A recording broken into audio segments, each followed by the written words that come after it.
impact of the ban on the region's economy and transport sector.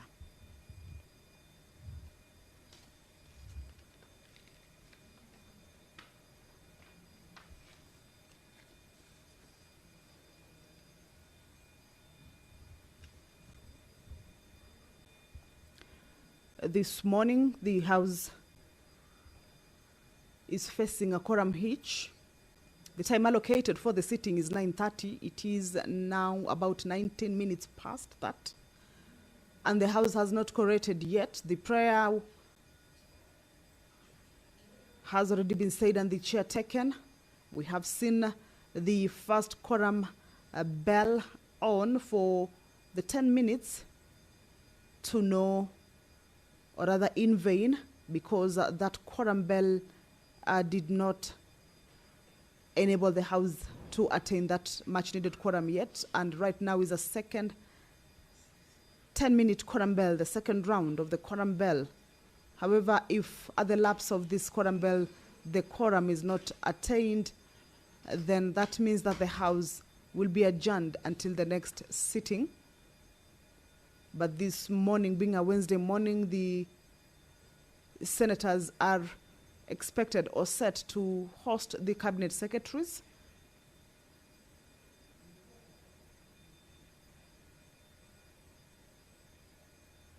This morning, only one cabinet secretary has been invited.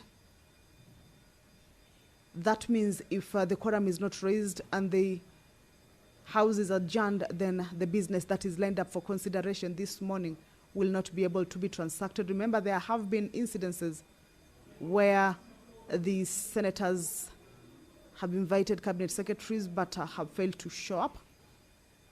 But this morning, if the Senate does not correct for it to be able to commence and carry on with the business, then that means that fault will be on them, that they have failed to correct. We can see the whips from both sides trying to see whether they can be able to bring more members, but clearly if there are no members within the precincts of Parliament, then that means there is no one to whip into the chamber. We have seen the whip from the minority side, Honorable Edwin Sifuna, just come back and sort of signaling that perhaps there are no members within the precincts to be able to be whipped into the chamber. Just to let you know is that this is the second round of the quorum bell. The House has not quorated yet. Just to let you know is that this is the second round of the quorum bell. The House has not quorated yet, because once it quorates, then we should be able to be informed for the business to be able to commence. And we shall continue to take a look at the business that the senators this morning will be transacting, engaging the cabinet secretary for Interior and National Administration. The whip from the majority side has just also walked in without any member behind him or ahead of him. So then that means there are no members or senators within the precincts of Parliament for them to be able to whip into the chamber. We shall be able to wait, or rather we shall wait to see what the Speaker will be communicating to the House, and if the business will commence nonetheless, or they will be abiding by their own rules that at least the quorum has to be attained for the sitting of the Senate to commence. The majority leader, Honorable Erin Cheriot, with clerks, they are trying to see whether the numbers present inside the chamber can at least be able to be substantive enough. All right, allow me to hand you over. Clerk, you may proceed to call the first order. Order number 1, administration of oath. Order number 2, communication from the chair. Order number 3, messages. Order number 4, petitions. Order number 5, papers. Order number 6, notices of motion. Order number 7, questions and statements.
Now, honorable senators, we are expecting the CS in charge of Interior, who has 21 questions to respond to this morning.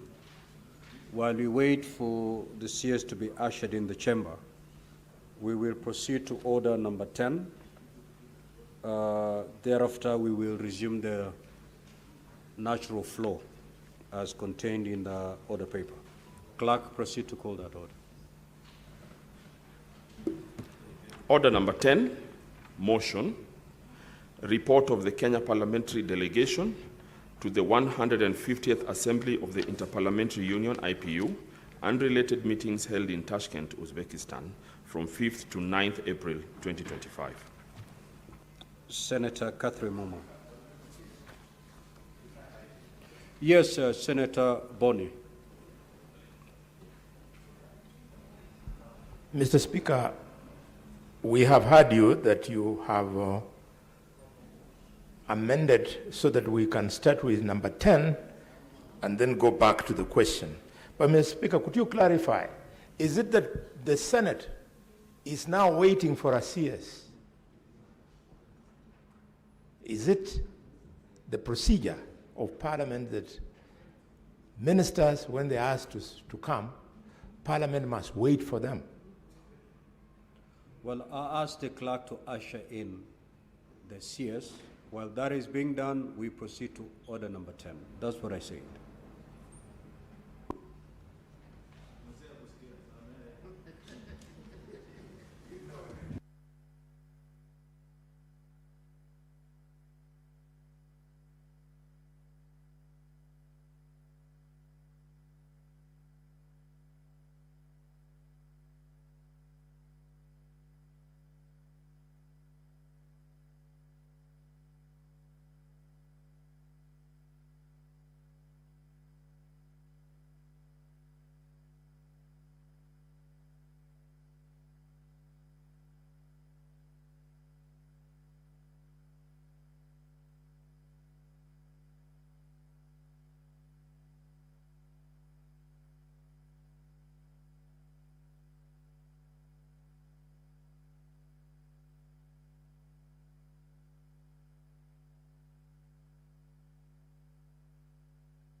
Honorable Speaker, I wish to move that the Senate notes the report of the Kenya Parliamentary Delegation to the 150th Assembly of the Interparliamentary Union and related meetings held in Tashkent, Uzbekistan from 5th to 9th April 2025, laid on the table of the Senate on Wednesday, 8th October 2025.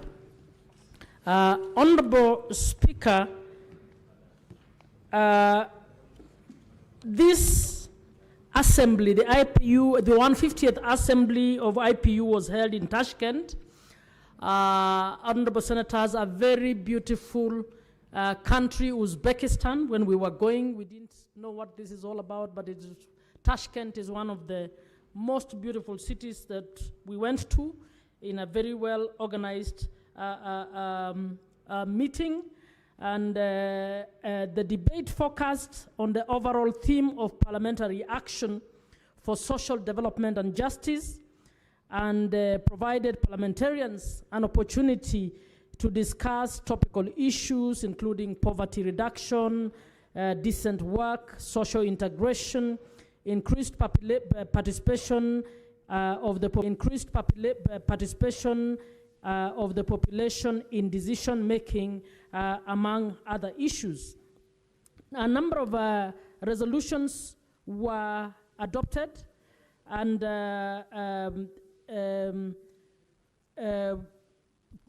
3 solutions were proposed by the President then, Ms. Tulia Ackson, to ensure that we invest more in people, we ensure that the public sector takes care of people and equips them with the tools to thrive, to make economy work through fairer distribution of economic gains and involving everyone in economic decision making and strengthening all institutions that underpin the social contract.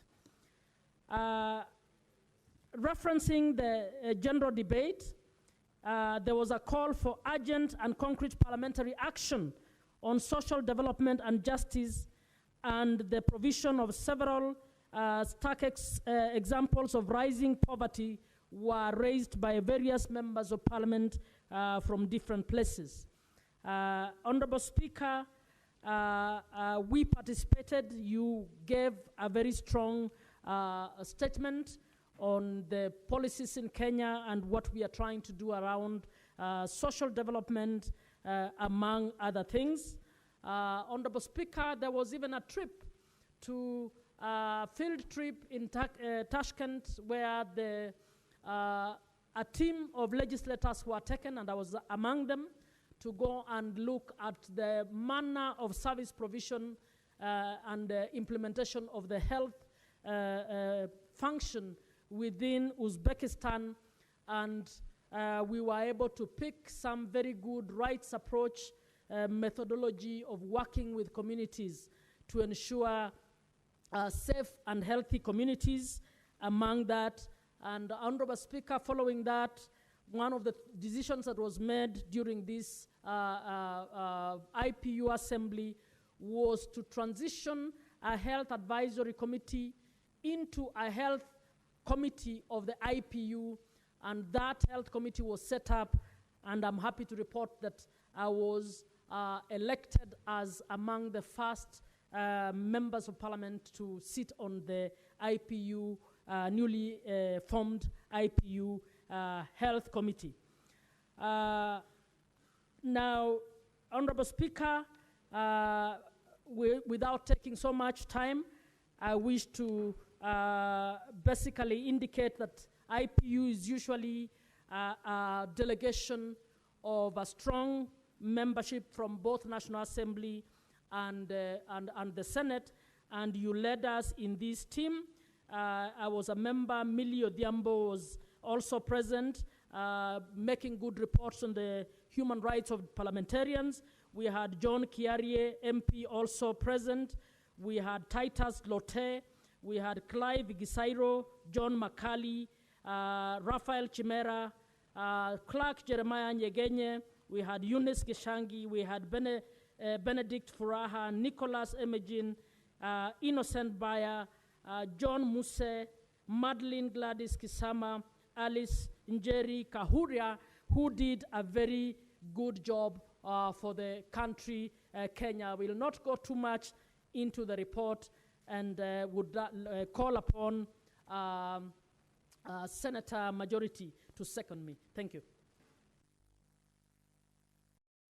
Mr. Speaker, sir, I rise to second this motion, which is a report of our Kenya parliamentary delegation to the 150th IPU and related meetings held in a city whose name Senator Halwale will easily swallow his tongue if he tried to mention, a place called Tashkent in Uzbekistan, from the 5th to the 9th of April 2025.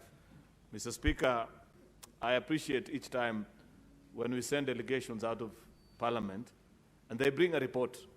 There used to be a practice in this House where sometimes, and this is as recent as last year, I'd be moving reports on this floor, Mr. Speaker, and we are getting reports of meetings that happened 2-3 years ago. I want to congratulate this team because this is a meeting that happened just in the month of July, barely 3 months ago, that you have your report ready and you're furnishing the House with the details of what you learned in comparable jurisdictions and what is important in this House. I want to challenge our colleagues that each time when the people of this country spend money on you by sending you to the far capitals of this world, it is for you to learn and bring that knowledge and have it implemented in our republic. And the only way that that knowledge can remain a secure record of transactions of happenings in this House, Mr. Speaker, is through reports such as this. Therefore, I want to congratulate Senator Catherine Muma as a leader of the delegation from the Senate for bringing this, Speaker, sorry, my apologies, Speaker. I don't intend to send you back to Kamale by taking away your very distinct role as a head of delegation in IPU. But Senator Catherine Muma has done justice by reminding me. Thank you. But I appreciate that 3 months after this delegation was in Uzbekistan, Mr. Speaker, we have a report and their findings. It is my sincere hope, Senator Muma and your team, that the lessons learned in here will be translated then further in the deliberations of your committee, that the lessons learned in here will be translated then further in the deliberations of your committee, particularly as members of Justice and Legal Affairs Committee, where you serve alongside other eminent colleagues of this House. With those many remarks, Mr. Speaker, I beg to second.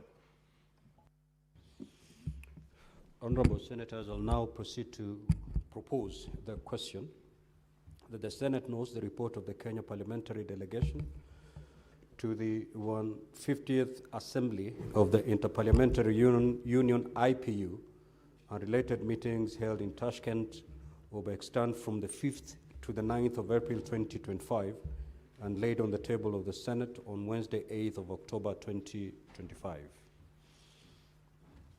The floor is open for debate. Senator Boni. Why IPU was founded was to further, Mr. Speaker, amongst other things, democracy in the community of nations of the world. Mr. Speaker, I congratulate Senator Catherine Muma for participating in this very important conference together with our colleagues. And because we have no other way we can express some of these things, if indeed IPU was about the greater role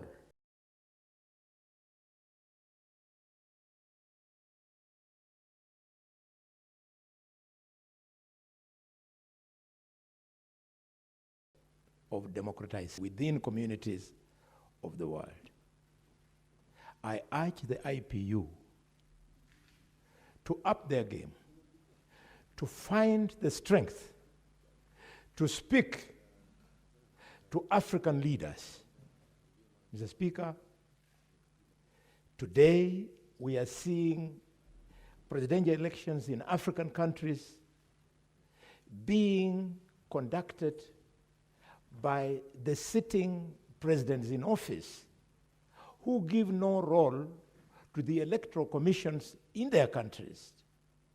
In the process, Mr. Speaker, their opponents are locked out of the race, their opponents are arrested, their opponents are detained, their opponents are abducted, their opponents are even killed, Mr. Speaker.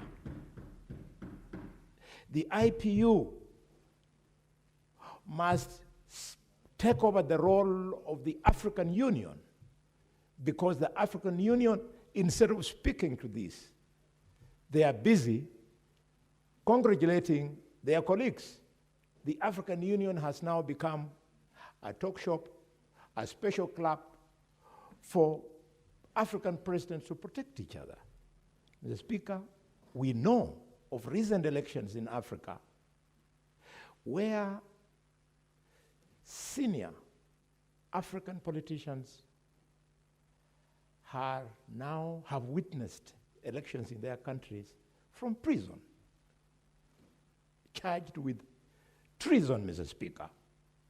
Mr. Speaker, we know of African countries where thousands of citizens have been killed.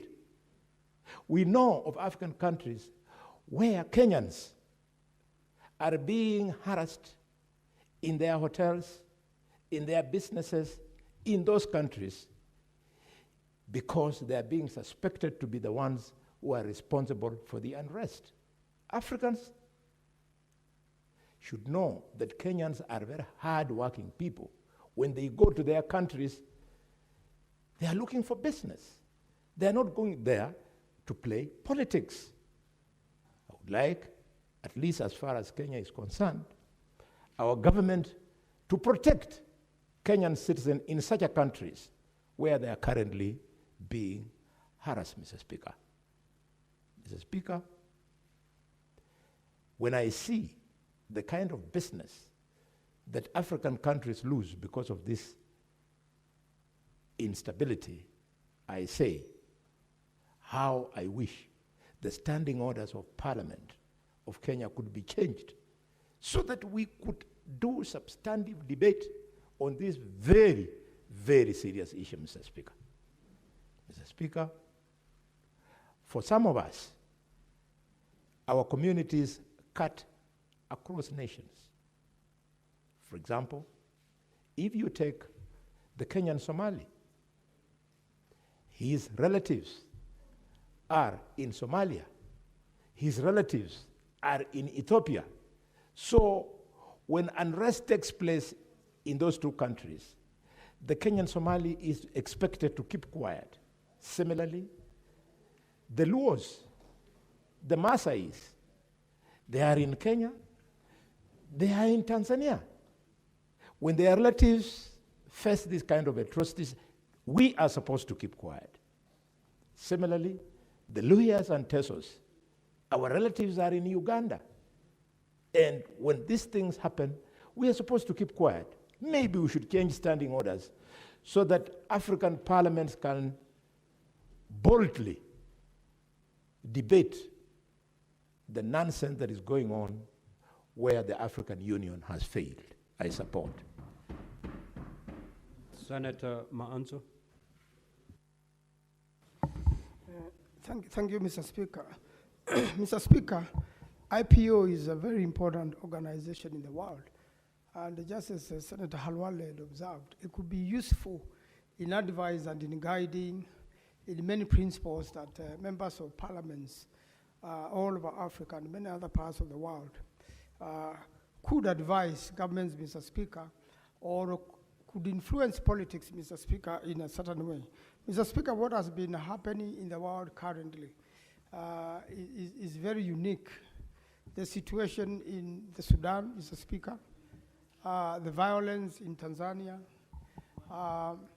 what we have seen in Nigeria, Mr. Speaker, Christians butchered in churches, yet it is reported that Muslims are killed more than Christian, and promptly the American government to want to intervene and bring, these groups which kill people, to an end.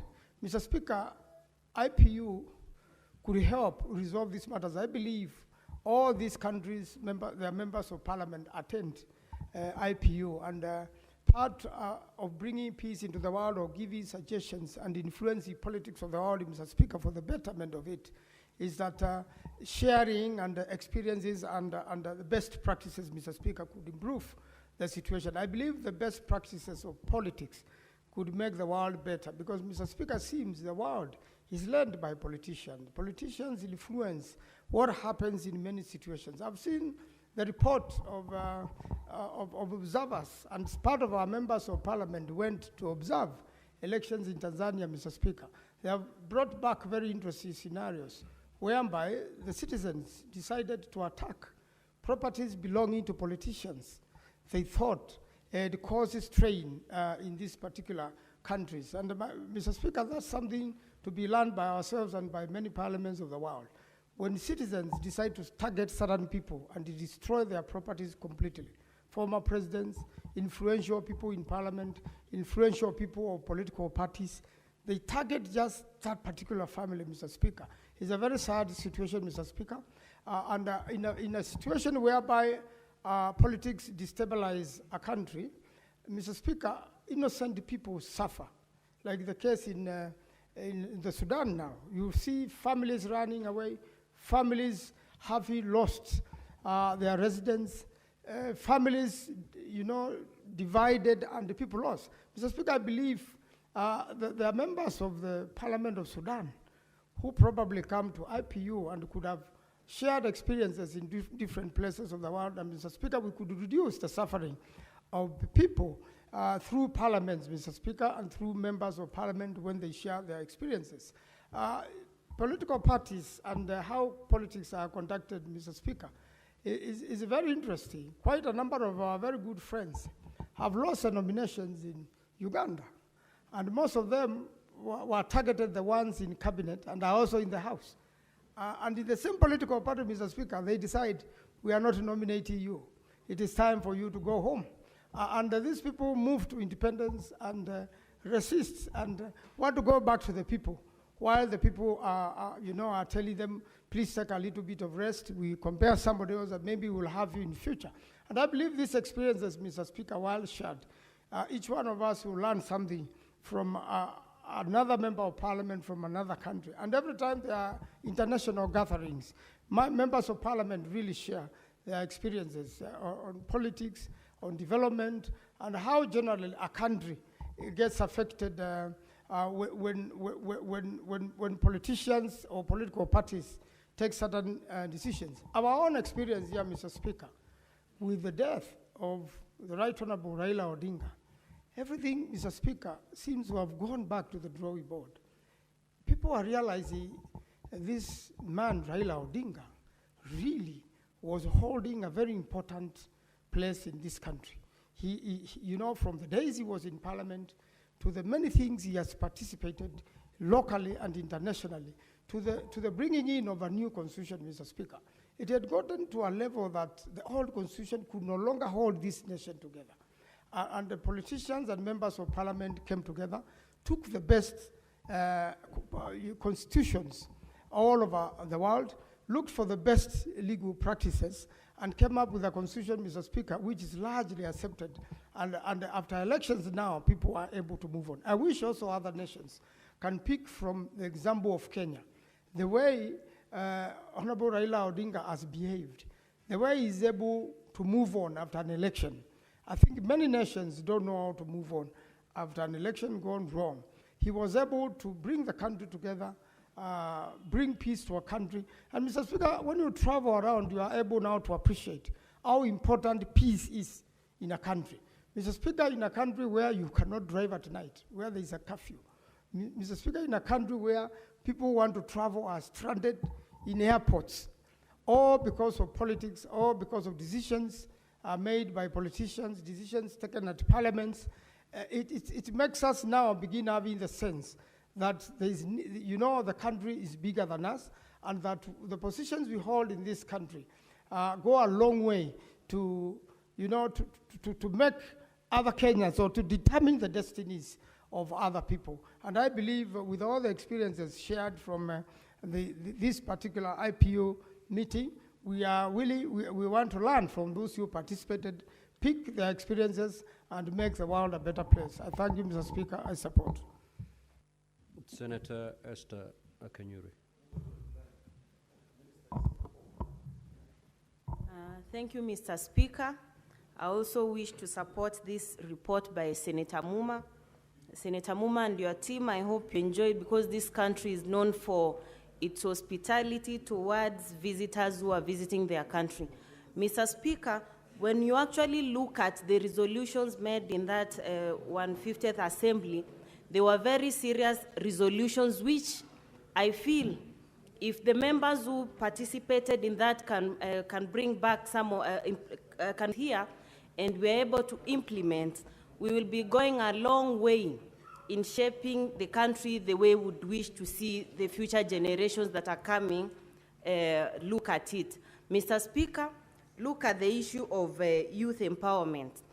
You know, we talk about youth day in, day out. Yesterday we were discussing about providing internship opportunities to young people in an easy way, and a way that they are remunerated in a way that they can also appreciate that they are giving service to this country, Mr. Speaker.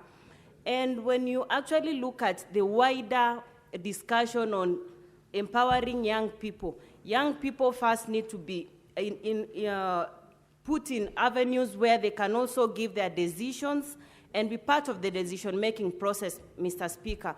I know we have the youth parliament in other countries, Mr. Speaker. That's an idea we also need to think about in Kenya. With the youth parliament, we'll be giving young people room for dialogue so that they also grow their skills in shaping leadership in the issues I'm picking from the assembly that happened. The other issue, Mr. Speaker, is on women empowerment. You realize when women are involved in decision-making, we are likely to have decisions which are incorporated because, from a wider perspective, because women in this country endure so many challenges, and therefore, when they are giving views on a certain matter, it's most likely one through experiences or something they have assisted, and so they can see that whatever they are proposing is an idea which is likely to assist the country at large, Mr. Speaker. Mr. Speaker, that country also has largely invested on, you know, they have a slogan that is from poverty to prosperity. Mr. Speaker, as members of parliament, one of the main reasons we are here is to put laws which are meant to enable ordinary citizens at least support themselves in whatever economic activities they are engaging in. We need to make it deliberate that we want to alleviate poverty through putting legislation that is favoring such kind of activities, Mr. Speaker. And finally, the issue on climate change. That is a discussion we've had, and there have been attempts to urge the general public to engage in tree planting. Mr. Speaker, I'm yet to see if Kenyans largely have taken it up, because now I think people are looking at it like an activity which just happens one day, and we call it a day. We need to change our culture so that this is in us. We are participating not for commemorating a specific day, Mazingira Day, but every single day we need to look at how we can protect the environment so that we are in a society which is conducive for everybody, Mr. Speaker. And finally, investing in people, Mr. Speaker, investing in people, more especially vulnerable groups, because those are the ones who are not able to fend for themselves, the persons with disability, the young people, the senior citizens, where social protections comes in, Mr. Speaker. So whatever issues that are being talked about in the IPU are very serious issues when we actually mirror Kenya, and I think should not just be compressed to a report, but we need to take action, especially from some of those key recommendations I've mentioned. You can even see they were talking about responsible artificial intelligence. You know, that is where we are now, and we cannot fight such. We only need to look at how to use artificial intelligence responsibly to shape narratives, to even shape the way we are manufacturing content, and so many other things, Mr. Speaker. Allow me to end my contribution there, just by thanking Parliament for always supporting members to share ideas with other parliaments so that we see what is of best practice to adopt as legislators. Thank you. Senator Catherine Muma, you may reply as the mover. Mr. Speaker, I wish to reply. First, to thank colleagues who have contributed to this motion, and to inform you that this is one of the forums that I have attended and witnessed a serious commitment by the delegation that goes to this forum. So much so that at every assembly of this forum, they look for a Kenyan when there is an opportunity in any of the coming teams to be elected, because we sit in those meetings, we contribute seriously, and we come back as SCU, as you put it. When we come back, we try and put some of those things in play.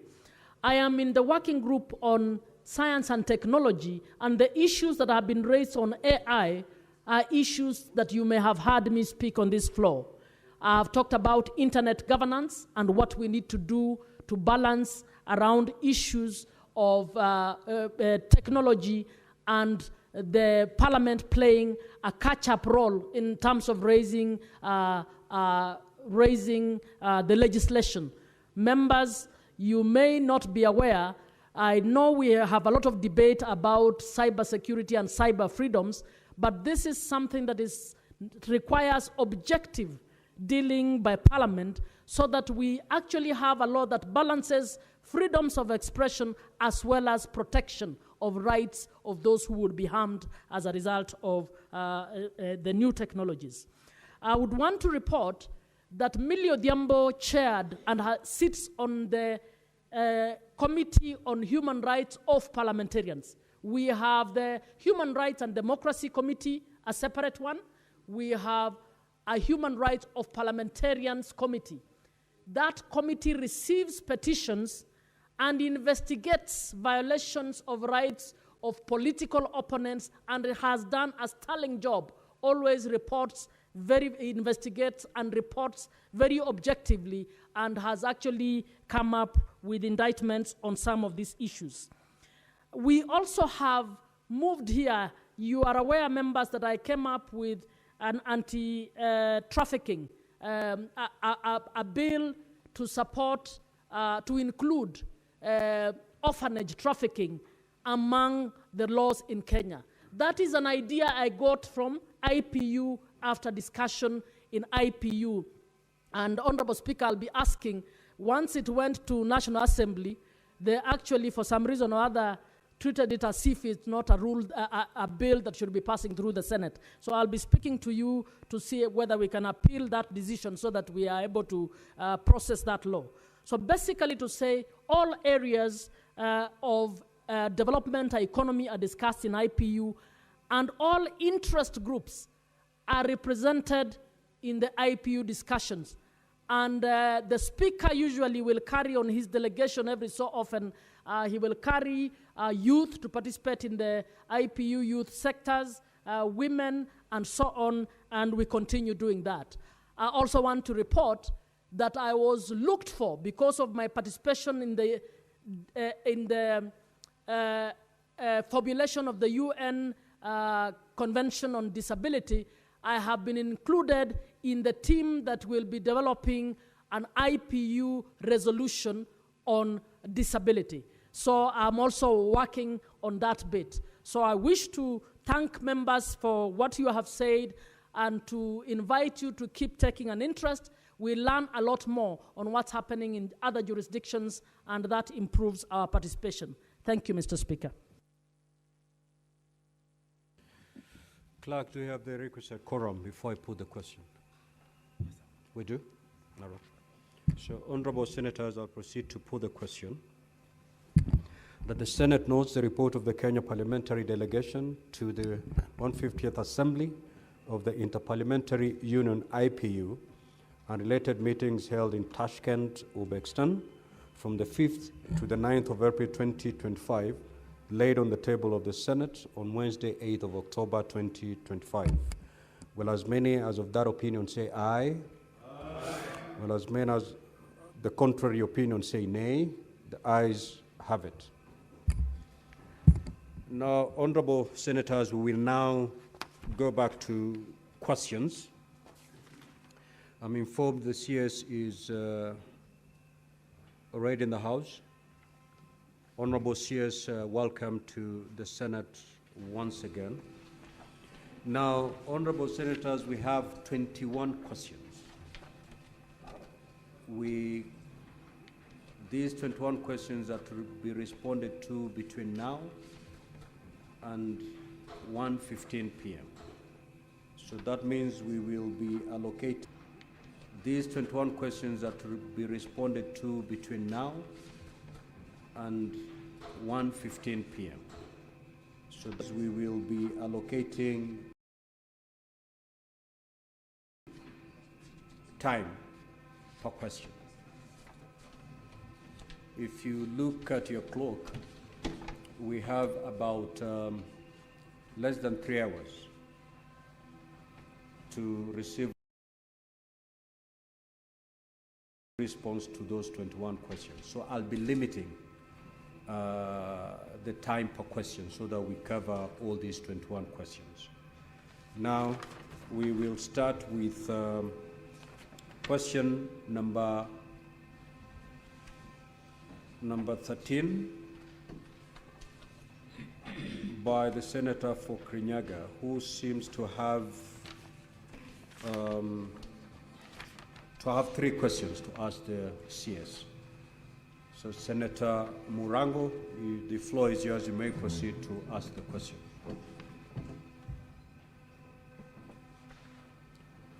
So those 3 questions are dropped. Senator for Kakamega, Senator Boni. Thank you, Mr. Speaker.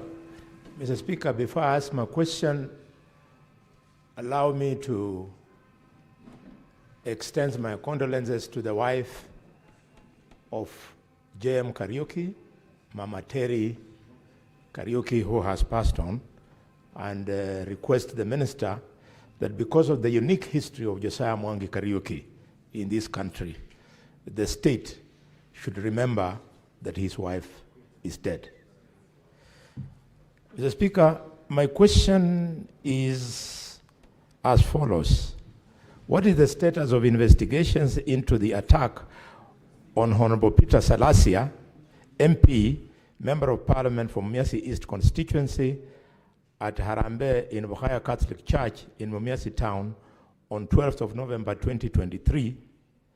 2, violent altercation between rival groups at Bulimbo Primary School in Cholera Ward on 2nd December 2023 during the burial of the late Senator Godliver Nangira Omondi that resulted in numerous injuries and significant damage to property. 3, the altercation between His Excellency the Honorable Fernandez Barasa, Governor of Kakamega, and the Honorable Elsie Muhanda, MP, woman representative for Kakamega, at a public function in Eregi area in a Kolomani constituency on the 17th of November 2024, which sparked tension amongst residents of the county. And 4, violent altercation between rival groups at Matungu constituency on the 8th of February 2025 during the burial of the late Chief Agostino Odongo, resulting in numerous injuries and significant damage to property. And could the Cabinet Secretary disclose the identities of the perpetrators and financiers or sponsors of these acts of violence and explain why they have not been arrested and arraigned in court? What's more, could the Cabinet Secretary tell us what the government is doing to address the rise in such incidents of violence and guarantee security at public functions, particularly those attended by politicians. I thank you. Honorable CS, you may proceed to respond.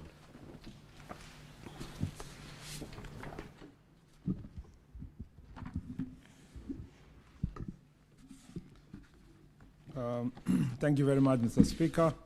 Once again, I'm very happy to be here and to respond to questions by honorable senators. Mr. Speaker, with your permission, I have looked at the statements or requests for questions. And so, with your permission, Mr. Speaker, if you may allow me 3 minutes to do an introductory overview of the issues that touch on policy issues, so that when I answer directly, I will just focus on the incidences, specific incidences for every county and for every senator. Mr. Speaker, it's again my singular honor to appear before this August House to shed light on issues that members have asked us on behalf of the people of Kenya. By doing so, we remain accountable and transparent in our operations, policies, and decisions as demanded by the Article 153.3 of the Constitution. In our actions and undertaking, fidelity to the Constitution is always guiding principle. The country is calm, peaceful, and stable. Over the past 7 months, however, we have faced sporadic issues of infiltration of peaceful demonstrations, banditry, land disputes, and resource conflicts. We have also faced service delivery challenges attributable to budgetary shortfalls. The prevalence of these challenges in the wider society are reflected by the questions the honorable senators have been seeking clarification in the past few months. One of the security issues that has captured the attention of the public lately is the violence perpetrated by border or through border operators, especially torching of vehicles in road traffic accidents. This is the very issue that has been raised by Senator of Tharaka Nithi and Senator Mwenda Kataya. Mr. Speaker, as you may be aware, we have just returned from our 47 counties tour under the Jukwaa la Usalama banner, where we engage members of the public and security stakeholders on security issues and service delivery challenges at the grassroots. The forum revealed concerns that criminal elements have infiltrated the border sector across the country. It's a complaint in almost every county, Mr. Speaker. The issue is particularly prevalent in Western, Nyanza, and Nairobi counties. The border sector remains a vital pillar of Kenya's transport economy, providing employment and livelihood for thousands of youths nationwide. However, its rapid growth with minimal regulation has led to disorder, lawlessness, and rising insecurity associated with unregistered and unidentified riders. I think it's Senator Bonde Kalwale who has been working on something also on the same subject. To ensure the sector contributes optimally to the economy, while at the same time preserving law and order, we are working with NTSA and county governments to ensure all operators are registered under SACCOs and assigned the operation areas. The leadership of the SACCO will in return enforce discipline and report rogue operators to the authorities. We are also exploring modalities of incorporating the leaders into community policing to enhance responsibility and aid in intelligence gathering. Criminal elements who masquerade as border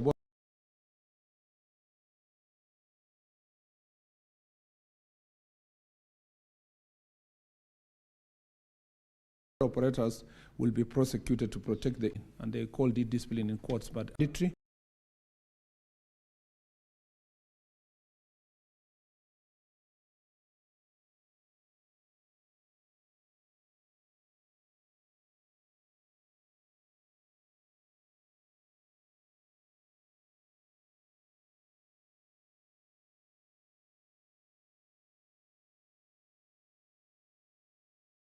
And livestock theft across the north are coexisting peacefully. And in Crimon in Laikipia County will further enhance the fight against the banditry, cattle rustling, and illegal arms movement in Samburu, Baringo, and Laikipia counties. These gains were realized through intelligence-led, targeted operations and close coordination among security agencies. Building on this development, we have entered a new phase focused on rehabilitation. In July 2025, I extended an olive branch for voluntary surrender of illegal firearms, leading to the recovery of 600 weapons, and the surrender of several notorious bandits. The minister has also initiated empowerment and reintegration program for the reformed bandits, offering education, skills training, and alternative livelihoods to them. This approach, coupled with development projects spearheaded by the government of President William, offering education, skills training, and alternative livelihoods to them. This approach, coupled with development projects spearheaded by the government of President William Ruto, is transforming the North Rift and ensuring we are on the path to lasting peace and prosperity. In the Upper Eastern, the northern part of the Meru County, especially Igembe North, Mutwati, Igembe Central, Tigania East, Tigania West, Buru East, and Buru West sub-counties, they have a long time experience. They have had a long time experiences of banditry and cattle rustling. Following the deployment of additional security personnel and equipment in the last 2 years, the challenges have been largely contained, except of a few challenges here and there. To sustain the gains and eliminate threats in the long term, we are enhancing the role of National Police Reservists, constructing security roads, and engaging communities for better management of grazing rights, grazing and water rights. Mr. Speaker, in our urban areas, we have dismantled organized criminal gangs such as Panga Boys, Wakaliwao, Confirm, Gaza, 42 Brothers, among others, and who had terrorized the residents through marking, extortion, and drug trafficking. Through multi-agency intelligence-driven operations, these networks have been disrupted, their leaders apprehended, the law and order restored in cities like Mombasa, Nakuru, and Kisumu. Working with local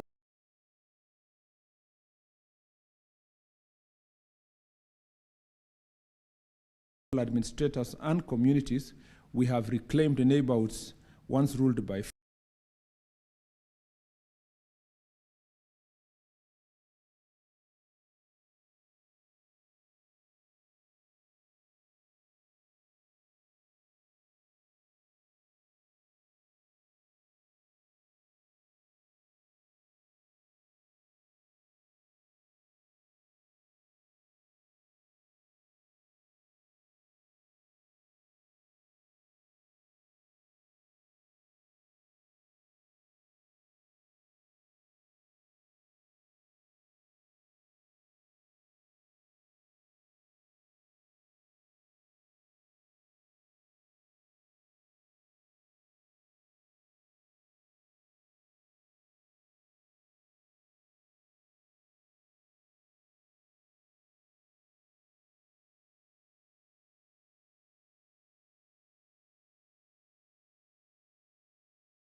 public spaces now are safer.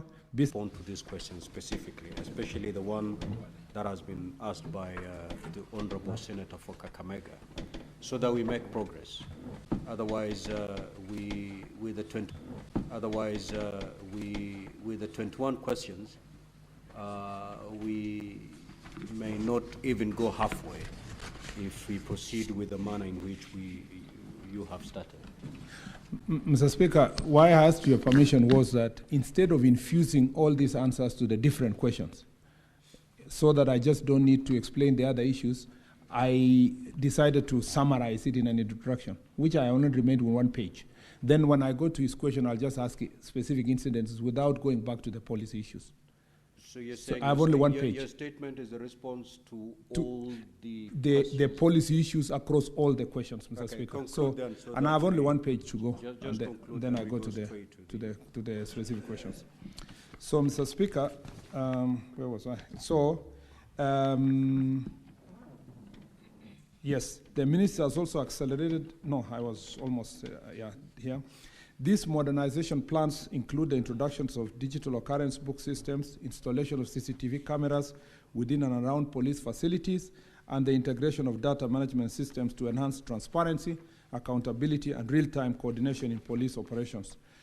Following the Jukwaa Usalama engagements, we have set in motion reforms in our institutions, particularly the National Police Reserves, Police Service. We have also developed a policy framework on transfers and promotions, ensuring that no police officer serves in the same station for more than 3 years to enhance accountability and professionalism. More reforms are underway, Mr. Speaker, touching on welfare, resource allocation, adequate fuel allocation, improved mobility, continuous capacity building, and modernization of police infrastructure. We are also at the advanced stage in the development of model police station in a bid to strengthen service delivery. In the same spirit, we have rolled out comprehensive reforms within the National Government Administration Office framework. An elaborate scheme of service has been developed to guarantee career progression, supported by structured training and retaining programs to enhance administrative competence and leadership in all levels. This year alone, we have trained 8,073 chiefs and assistant chiefs in induction, paralegal, and security management courses.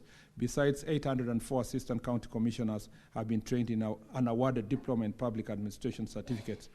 We have decentralized also various programs across the board. In conclusion, Mr. Speaker, the Jukwaa Usalama initiative has proven invaluable in identifying systemic challenges that had long hindered effective service delivery.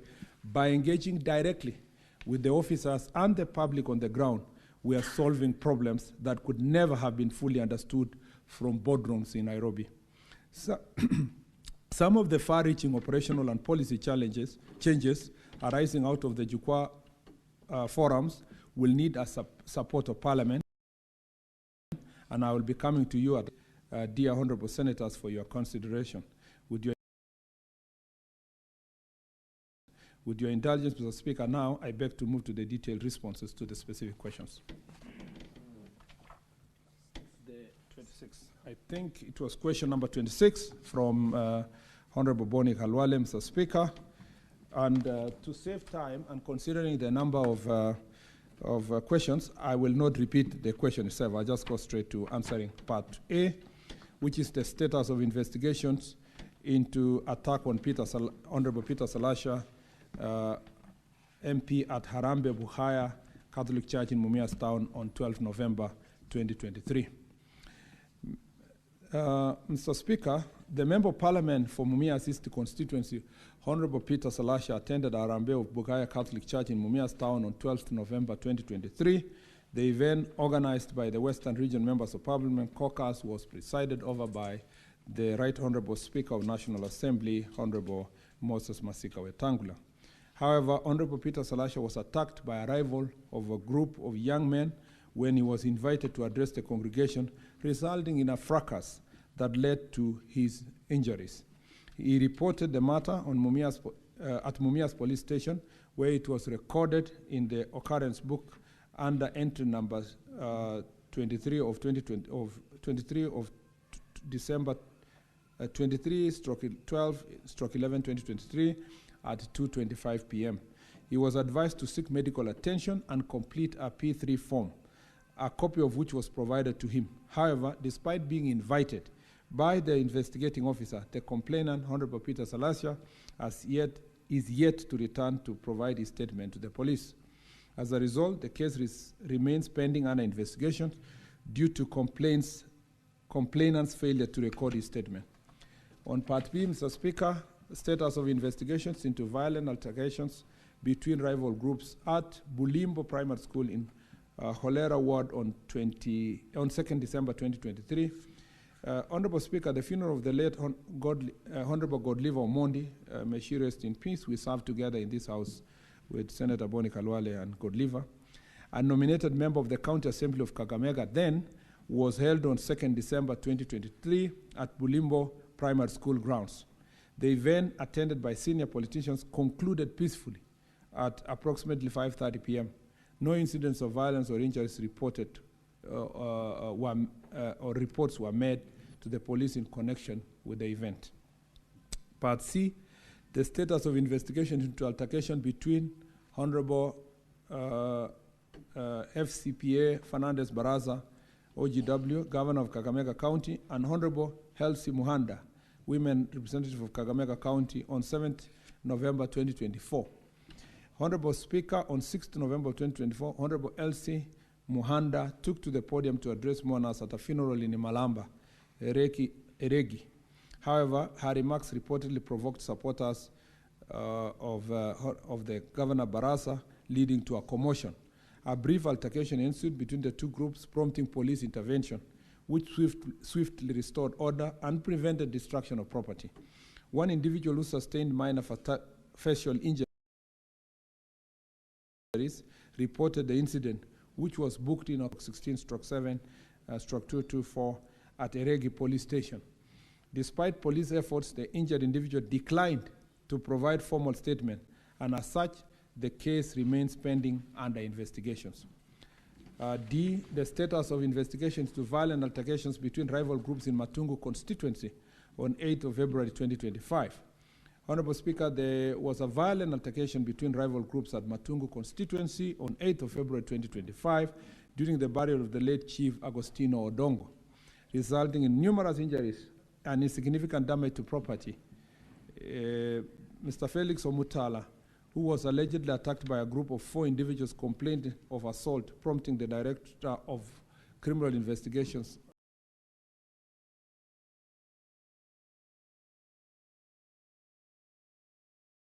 officers from Mumias West to commence investigations. One assassin was arrested and arraigned in court under the file number 925/3025. The other 3 suspects were still tracked by the police for arrest and subsequent arraignment in court. Additionally, inquiry file number 01/2025 was opened at Kakamega County DCI headquarters regarding offenses committed during the burial. The file has been forwarded to ODPP for review and further action. In fact, Mr. Speaker, let me say this, that it was as a result of this funeral that I addressed the country on this behavior of using goons in public functions. And Mr. Speaker, the resolution we made in Kakamega during the Chukwala Usalama was that Western region, particularly Kakamega County, needed more attention of the DCI officers in apprehending and arresting these characters.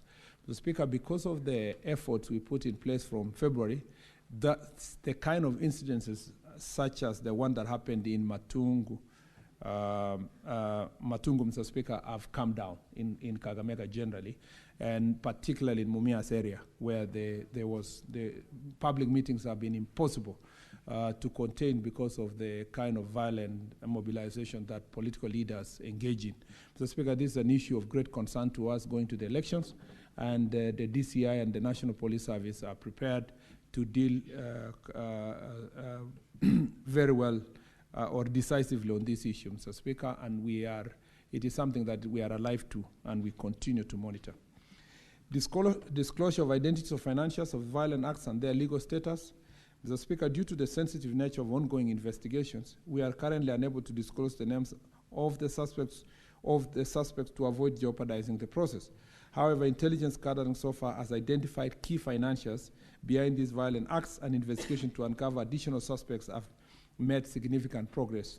The government remains committed to ensuring that all individuals responsible, including financiers and orchestrators of violent incidences, are apprehended and held accountable in accordance with the law. Appropriate legal action will be taken against anyone found culpable once investigations reach a conclusive stage and legal threshold is met. We assure this House that no individual, regardless of their status, will be shielded from this process of justice. And as I said, Mr. Speaker, the file is before the ODPP and the processes are ongoing. Government measures to address rising violence of public functions.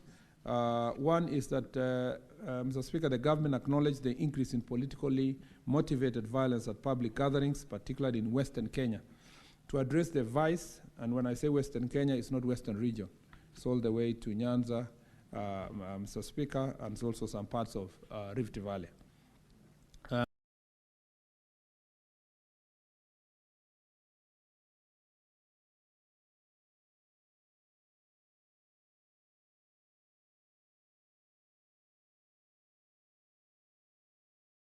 Mr. Speaker, to address the vice, the following measures have been implemented at public gatherings to prevent violence and ensure public safety. In addition to uniformed officers, undercover teams are discreetly stationed within crowds to gather intelligence, monitor activities, and identify individuals inciting unrest. Well, we may be doing this, Mr. Speaker, but there is not enough police officers in this country to be monitoring every public function, every funeral, every church arambe, every public function that happens. So it's important that we deal with the key perpetrators so that we can Mr. Speaker, stem this rise of criminal activities during public functions. Strict legal action, investigations into suspects, including politicians accused of inciting violence, are at advanced stage. Appropriate legal action will be taken against individuals found guilty of orchestrating such incidents. Public awareness and preventive measures. The government is working with community leaders, political parties, and law enforcement agencies to promote peaceful coexistence and de-escalate tensions at public events. Lastly, Mr. Speaker, the government remains committed to ensuring that the safety of all citizens and holding perpetrators of violence are accountable. We continue to work closely with law enforcement agencies, intelligence units, and community stakeholders to mitigate politically instigated violence and uphold the rule of law. I thank you, Mr. Speaker. Honorable Boni, do you have any supplementary question? Yes, Mr. Speaker. Mrs. Cut out for him. As a former colleague in this House, I believe the minister wants to succeed, and we're going to support him. But, Mr. Speaker, these instances took place, Minister, as far back as 2023, and you're telling us you're still investigating a case where the financer hires school buses, recruits goons, they are carried in these school buses to a function, the goons start the violence, videos are taken, they are arrested, and the financer secures their release. For information, Mr. Speaker, the financer is the governor of Kakamega. Why is the government shielding a criminal who is promoting this violence?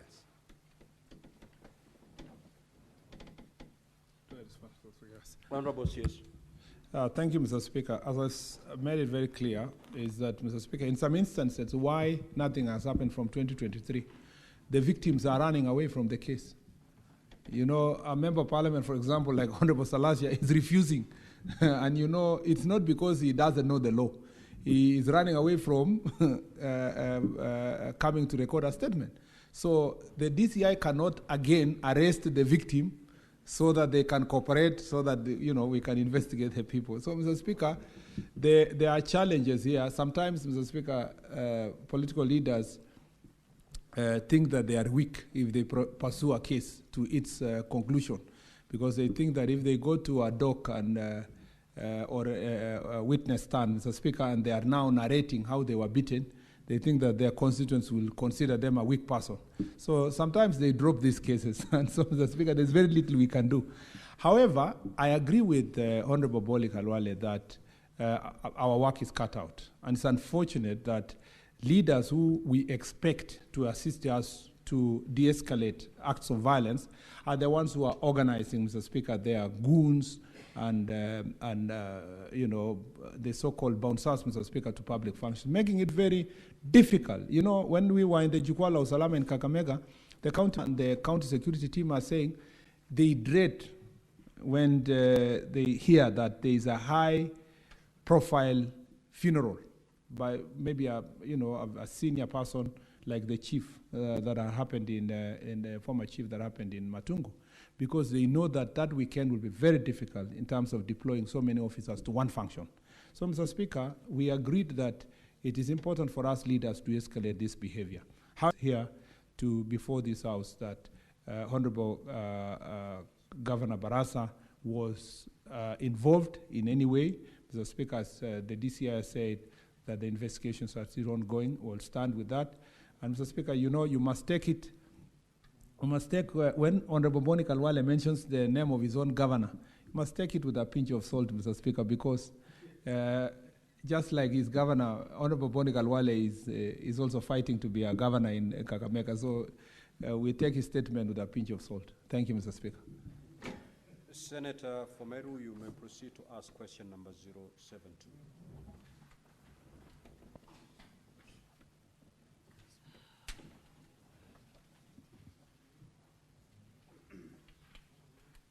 Thank you, Honorable Speaker. I ask Amir to ask question number 072 to the Cabinet Secretary for Interior and National Administration.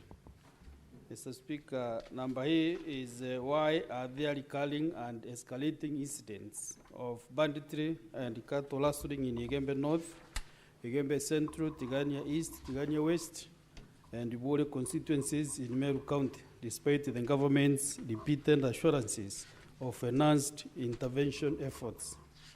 Number B, what progress has the government made in recovering stolen cattle? And could the Cabinet Secretary provide details of the nature and extent of support accorded to affected families to help reconstruct their destroyed homes and where stolen cattle have not been recovered to help restore their livelihoods? And C, could the government consider undertaking a security operation in the affected region similar to the multi-agency security operation dubbed Operation Maliza Uhalifu, which was deployed in the North Rift region in 2023? And the last, D, could the government also consider establishing multidisciplinary security operating bases in the affected region to deter such criminal activities? Thank you, Honourable Speaker. Honourable CS, you may proceed to respond. Now that your written response has been circulated to all honourable senators, you may wish to paraphrase in the interest of time. Thank you, Mr. Speaker. Mr. Speaker, in September 2024, multi-agency security operations was launched in the region after several strategic meetings. This has led to more coordinated and targeted operations across the affected sub-counties. Hence, a significant decline in cases of banditry and cattle rustling in Meru North grazing zone. While notable progress has been achieved, some operational and logistical challenges persist, hence impeding the timely realization of intended security outcome. Mr. Speaker, rugged terrains and inaccessible hideouts. The region harsh topography and rugged terrain under certain hideouts and reachable by vehicles, providing bandits to secure sanctuaries beyond the reach of security forces, particularly Mukogodo Forest. And the Honourable Senator understands when I say this in the Laikipia East, in the Samburu East and Laikipia North areas. Dense vegetation and forest areas. Mr. Speaker, poor communication network coverage, late return of herders, and there is more detail there, so I'm just paraphrasing like you have directed, Mr. Speaker. Late return of herders from grazing field. Mr. Speaker, internal bandit coordination networks. Mr. Speaker, you will realize, and for the benefit of the Honourable Senator, that our investigations in some of the instances that people have been apprehended, it is actually the case that there is no raid that happens in Meru without a Meru coordinator of the bandits. And that is what we established. Even with the fight between Pokots and Marakwets, no Pokot would come to Marakwet without the support of Marakwets, coordinating the Pokot bandits from the other side. So in the same way, in the Meru side, the bandits don't just come. They are being coordinated by people who are on the Meru side. And that becomes part of the challenge, and some of them have been arrested, Mr. Speaker, and dealt with. Complicity by herders through delayed reporting. This is another challenge which I want the Honourable Senator to know, that most of the herders in that part of the Meru, they are not, the owners of the livestock are not there. So they by the time they're reporting, they come and report 2-3 days later about incidents, Mr. Speaker. Herding in isolation, again, there was an agreement that we need to herd in a particular organized group so that we can protect the people from that area. So those are some of the challenges that we face in this corner. On part 2, Mr. Speaker, a multi-agency team is executing Operation Maliza Uhalifu, which is a security initiative aimed at flushing out of bandits and dismantle criminal networks. The multi-agency security team have been able to conduct intensified patrols, surveillance, and quick reaction within the Meru Northern grazing zone, which have resulted in successful recovery of stolen livestock, as outlined below. The Speaker, I'll just mention a few incidents. Of 3rd August 2024, 41 heads of cattle were recovered. Mr. Speaker, on 14th August 2024, 40 heads of cattle were recovered. On 4th April 2025, 7 goats were recovered, and the areas are listed there. On 7th April 2025, this year, Mr. Speaker, 87 herds of cattle, 23 goats, and 6 donkeys, which had been stolen, were recovered. All of them, all the incidents that I've read, the recovery is 100%. On 13th of April 2025, bandits are raided a place in Amayantala area in Mutwati and stole 120 herd of cattle, and they were all recovered. On 23rd of April 2025, Mr. Speaker, 23 herd of cattle were stolen at Ruanga, and 11 herd of cattle were recovered, and footprints, the rest were still being traced. 12 were still being sought. Mr. Speaker, whether the government will consider undertaking security operations, the government has launched coordinated multi-agency security operations, coded name Operation Furusha Wezi wa Mifugo, targeting Meru and Isiolo counties. The operation is specifically designed to combat banditry and livestock theft across northern grazing zones of Meru and the adjacent areas of Isiolo. Mr. Speaker, the multi-agency security team is comprised of 6 operational sector officers drawn from Kenya National Police Service, Administration Police Service, General Service Unit, Anti-Stock Theft Unit, Rapid Deployment Unit, Special Operations Groups, National Police Reserve, Directorate of Criminal Investigation, Crime Research and Intelligence Bureau, among others. Mr. Speaker, whether the government could also consider establishing multidisciplinary security operation bases. Mr. Speaker, the government has established a fully operational security base hosting personnel, including the ones I listed above. As part of the ongoing strategic efforts, there are plans to realign existing security camps to key entry and exit routes of frequent use by bandits, such as across the Meru North grazing zones. The realignment is intended to enhance mobility, surveillance, and rapid response capability to criminal incidents. Additionally, there is a plan to recruit new NPR personnel from areas of Kiwanja, Epiding, and Mail Saba areas, which are identified as corridors of banditry activities, especially among areas where the Turkana community are living. It's an area that we would like to enhance the NPR. The deployment of 21 county rangers, sponsored by the county government of Meru, is also under consideration. These rangers will serve as fast response to livestock theft incidents, operating in coordination with multi-agency security team for rapid support. And these rangers, Mr. Speaker, are taking care of the conservancies. This proposal is currently under review by the County Security and Intelligence Committee for further deliberation and guidance. Further, there is a proposal to establish a multi-agency security operation base at Dumuru Police Station in Igembe North Sub-County. The station's strategic location along non-bandit transit routes linking Meru and Isiolo counties make it an ideal hub for coordinated operation and regional security mobilization. In addition, Mr. Speaker, let me just say that the problem is at the source, which is in Samburu County and parts of Laikipia and parts of Isiolo. But Samburu East is our biggest challenge. And in the statement I made earlier as a summary, I indicated that infrastructure development is extremely important in opening up these very critical hideouts, Mr. Speaker, where these criminals hide in Samburu East and Laikipia North in Mukokodo Forest. That way, the National Security Council has directed that the Ministry of Roads, working with the Ministry of Interior, should set aside resources to open up this area so that it's accessible for security operations. I thank you, Mr. Speaker. Senator for Meru, do you have any supplementary questions?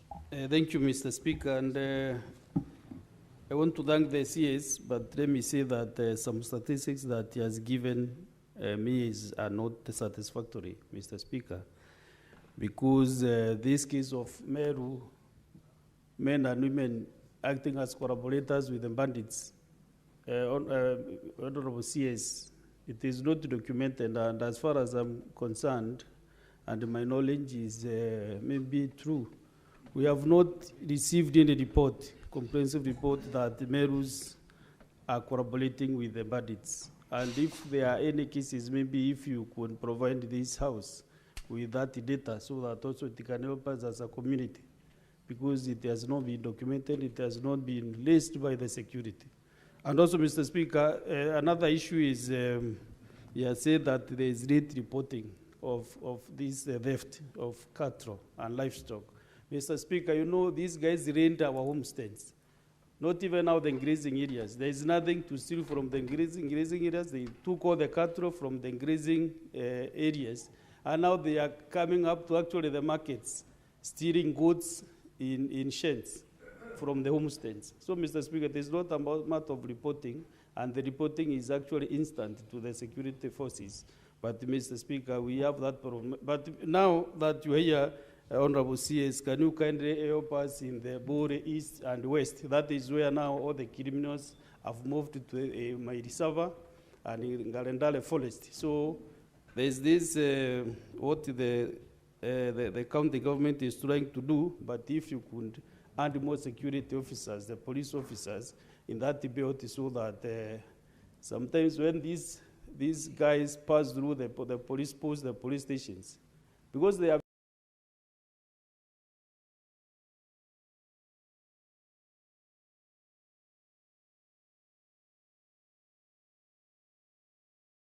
very few in the stations, they are scaries. They just keep quiet and watch bandits area to maybe to talk to that community, and also guide to maybe to talk to that community, and also guide them on what they need to do. Honorable CS, thank you. Senator Dulo. Thank you, Chair, Mr. Speaker. Waziri, thank you very much for your presentation. I remember as a security committee, we were to visit Isiolo, Meru, Samburu, and Marsabit. Those are the areas that are really affected with the cattle rustling. My request to you, I know recently there are so many people who are killed in that area. There are hot spots in that area.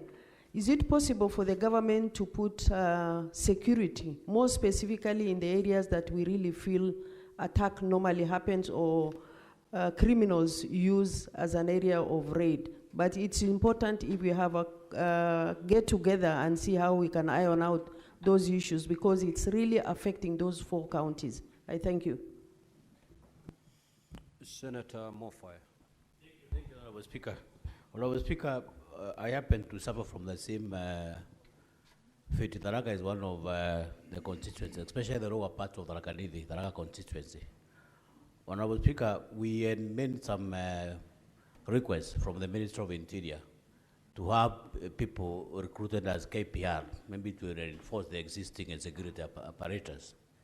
So could the Minister maybe guide this House or through these questions whether there is any arrangement, there are some intention maybe to recruit Kenya Police Service to enhance security and maybe reinforce the existing security systems in the place. Because Tharaka, we have similar situations where bandits strike, they use the Meru National Park as a you corridor. have asked your question. Allow the CS to respond. Senator Lelekwe. Thank you, Mr. Speaker. Mr. Speaker, time and again, the Cabinet Secretary for Interior or the Ministry of Interior have always reported to this House and in public that part of the reasons why they are not recovering livestock or why they are not keeping security in the security-prone areas is because of terrain. I remember as leadership of the affected region, we've met the minister several times, even during the last financial year, and with the promise that they will be able to set aside resources to try and make sure that this terrain, or they solve these challenges they're reporting as terrain challenges. My question is whether, and of course, again, Mr. Speaker, even in the public barasas they've had across the North Rift or across the affected regions, this issue has been raised by residents that part of the reasons why bandits or we are not having security in those regions is because of terrain. So I don't know, because again, I've heard from the minister again today that they are working in collaboration with the Ministry of Roads. I'm not sure whether these resources are available, because it's during the last financial year that the Cabinet Secretary promised that they will set aside resources to try and solve the terrain challenges in the North Rift region. Thank you. Proceed to respond. Thank you, Mr. Speaker. First, let me say that I agree with the Meru Senator, the Honorable Deputy Speaker, that the question of challenges around Ngare Forest, among other areas, Buri now, where we have many challenges and the hotspots. Mr. Speaker, when we say that people are not reporting, we are not saying in all the incidences. I gave it as a raft of reasons, a number of reasons why sometimes these challenges persist is because it is not in all the incidents, but we have clearly incidences that people report stolen livestock 2-3 days later.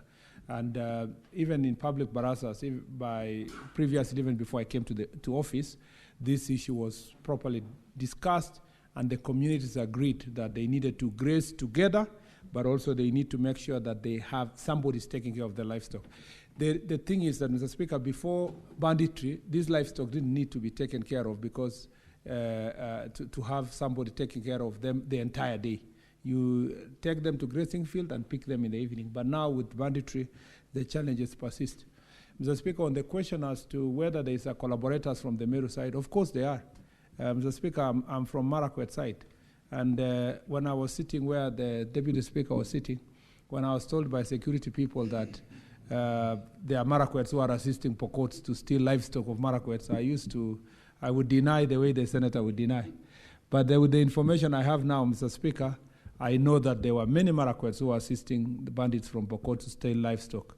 And as soon as we decided as a security sector and asked the community to deal with bandits as bandits, we have had greater collaboration from both sides of the communities, and we realized that even recently when most of the Marakwets bandits surrendered, because they're the first ones to surrender, they were able to call their friends on the other side. They helped us to call their friends and tell them now it's time to surrender. There is no more network of intelligence. Bandits also have their own networks of intelligence. So I want to encourage the Senator, please don't defend them. Some of them we have dealt with them already. Some we are continuing monitoring them. They get even paid, because once the livestock has been stolen, they send via M-Pesa money back to their collaborators from the community where they are assisting them. So, and this is not confined to Meru. You just need to know that banditry is an organized crime. It has collaborators on both sides. It has police officers who assist. We have even established that even some security officers sell bullets. There are business people who buy their cows at a throwaway price. They are, so it's not something to be defended. It's something to be dealt with. And our plan, Mr. Speaker, is to do something akin to what has already happened in the border of Baringo, Elgeyo Marakwet, and West Pokot, a targeted security operation in this particular area. And you will establish, once that happens, you will realize that even the people who are saying livestock is being stolen from us, they will cry louder, because they will quickly realize that a number of criminals are in their midst, just the same way we did it in the other parts of North Rift. And that is ongoing. The Security Council has given directive that some resources be sought, which we are working with the Treasury to see some resources so that we can have a more targeted operation in that particular area. I am very confident, Mr. Speaker, if anything is to go by, if I have to go by what we did within the border of Marakwet, West Pokot, and Baringo, that with greater targeted security operations, we will have more guns. We have reached 600 guns in that pretty small area. In this Meru, Isiolo, and Samburu area, I have a lot of confidence. Again, when we did the resource requirement, like Senator Lelegwe has raised, which is required to open up these Samburu areas. It's massive, Mr. Speaker. It's really, really massive. And there has to be a Marshall Plan. Banditry will not be sorted by just merely talking about looking for the guns and arresting people.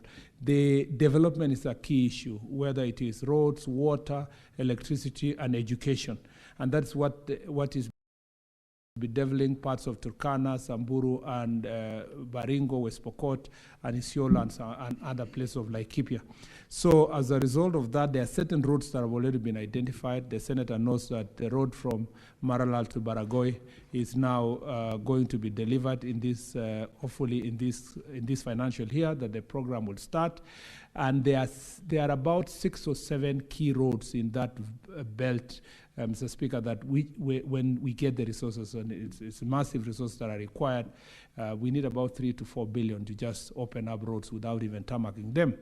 And Mr. Speaker, that is the challenge. It is budgetary allocation, and you saw in my summary that we are working on it. And I'm happy that we are, at least I have suggested that let's do one road to Mokogodo Forest, for example, and that will sort out one of the problems. Do another one to Malaso, and then to Baragoi, and then we do something in TRT constituency between areas of Silale, and then we'll have made some great progress in this area. And that's something that the President is on it to get us the relevant resources through consultation between ministries. I will visit the place, I agree, in Buri. The Inspector General was there a few months ago, and the Deputy Inspector General was also a few months ago, so I will also visit that particular area. Increase of NPR, I agree with Senator Mofire on NPR. We will definitely go and sit down and work on it. In the Jukwaa Usalama, the discussion was that NPR are good, but they are part of the problem. In parts of Turkana and West Pokot now, where there is a problem in Kainuk, we have established that some of the NPR are collaborating with their own communities and criminals from their communities to perpetuate these crimes. That was the case also in Marakwet side and Pokot side.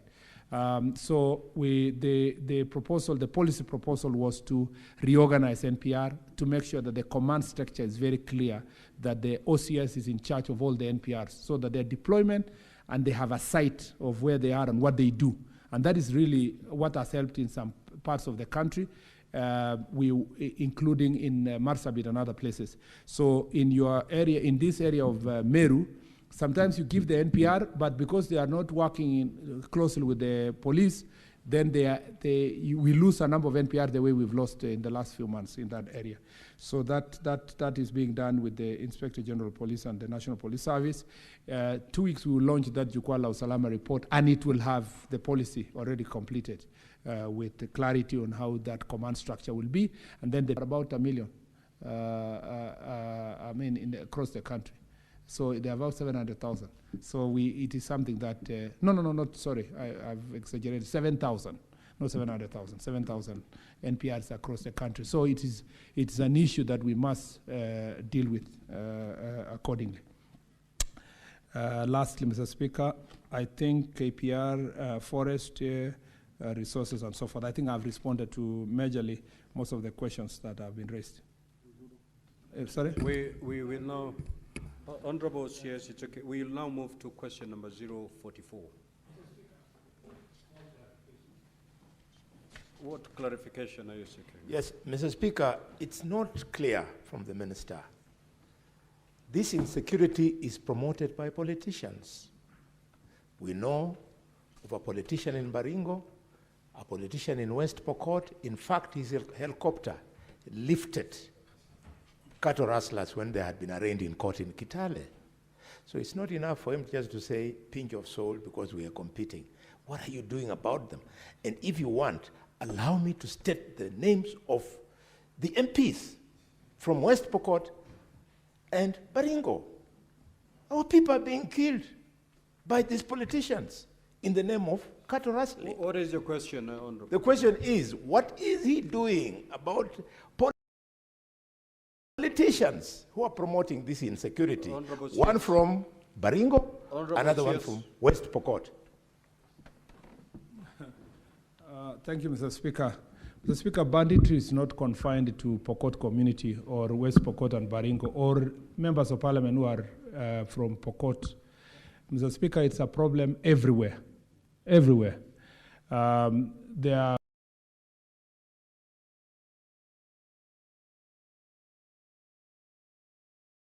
collaborators in Isiolo, in Samburu, in Laikipia, or any leaders from one community is wrong. Number two, Mr. Speaker, and you will get to know this when, as soon as you engage in security issues, you realize that, Mr. Speaker, sometimes the MP has come to defend certain people, even pick them, even pay for them fines. But, Mr. Speaker, you may never find the MP directly, buying the bullets or inciting or so forth. So what does the security team do? They go for the people who have done it.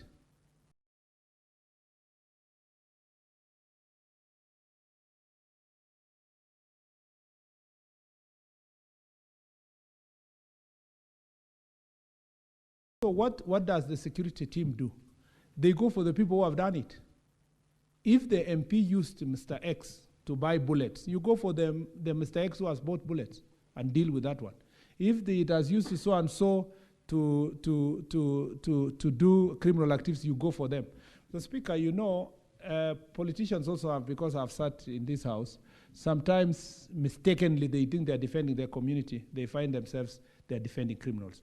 So if the police officers try following elected leaders for the sake of it, without going specifically where the evidence is, you end up, Mr. Speaker, politicizing the process. Our concern is that go for the evidence and go for the perpetrator, regardless of their position. The other thing we say is that politicians are not only the ones who are elected. It also includes those who are aspiring to be elected. It also includes those who are just political opinion leaders in particular areas. And this has been dealt with across the communities. So while I agree with Senator Boni Khalwale that sometimes that there are cases where political leaders are involved in inciting communities or financing and supporting banditry, it is not true that it's confined to one community. And it's not true that we deal with it from a political perspective. We deal with it from evidence leading to the suspect. I thank you, Mr. Speaker. Senator for Nairobi City County.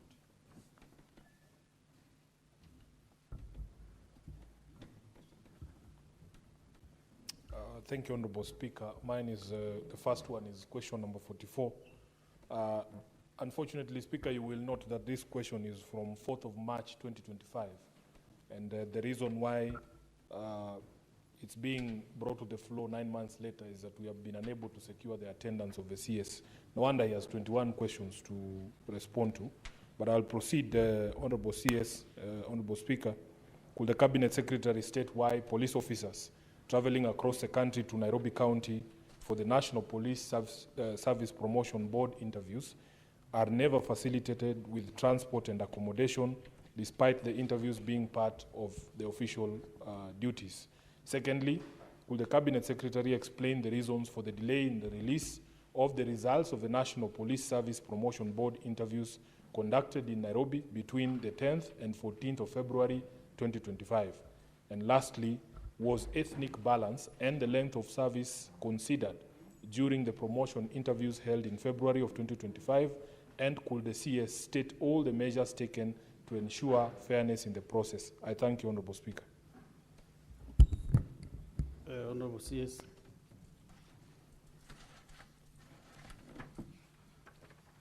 Thank you, Mr. Speaker. Mr. Speaker, I know I agree with the Senator Sifuna that we have been unable to answer these questions, but it was not by desire. The last time I appeared before this House to answer the questions, there was a matter of great concern at that particular time, and we spent the whole day here in this same chamber. Then we could not go to these questions. The second time, Mr. Speaker, there was some security unfortunate incidences that happened, and then recess and so forth. So it was not because of not my liking to come here. I really like coming here. Just that sometimes this is like Job's headquarters. Mr. Speaker. You are sitting in the office and then something happens. Mr. Speaker, on question 1, let me not read the questions again so that to save time. Promotion board interviews are considered official duty, and as such, officers attending these interviews are entitled to per diem allowances and transport facilitation.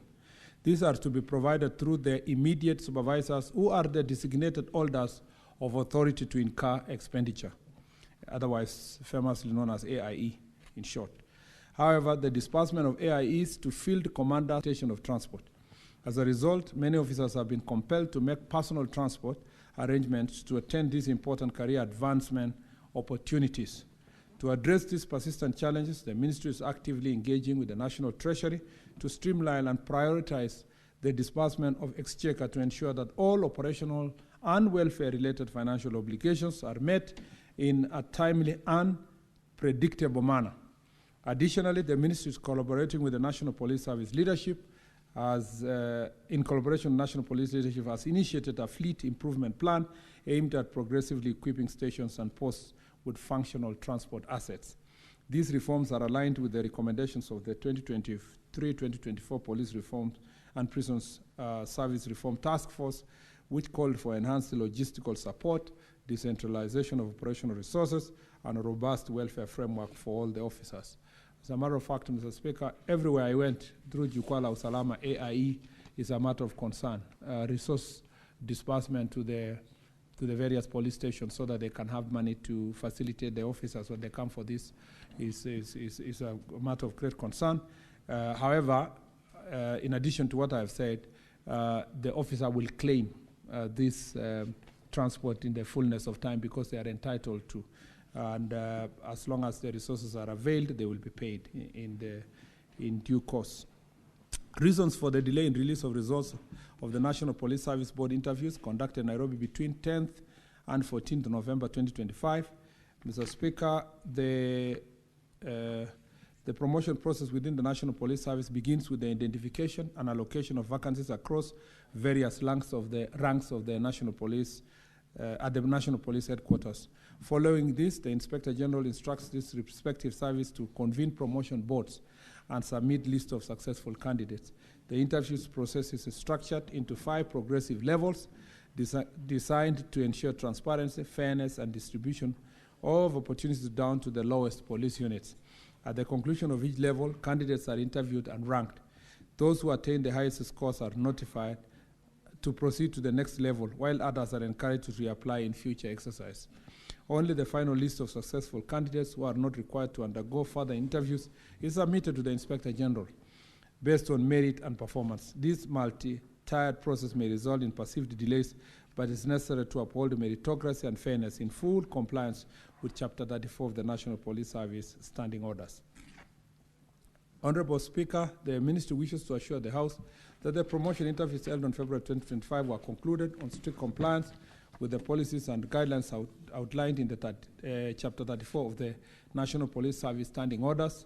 The process incorporated key selection criteria, including ethics, ethnic and regional balance, affirmative action, individual performance, and appraisal records, length of service, successful completion of police law examination and promotion courses, and the maintenance of a clean and satisfactory disciplinary record.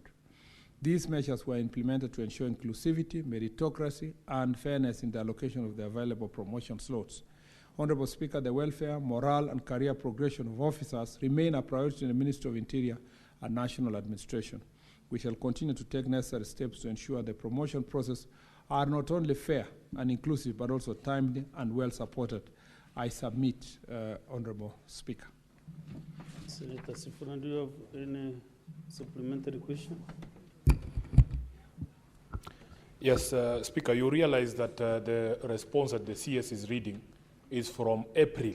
Yes. April of 2025.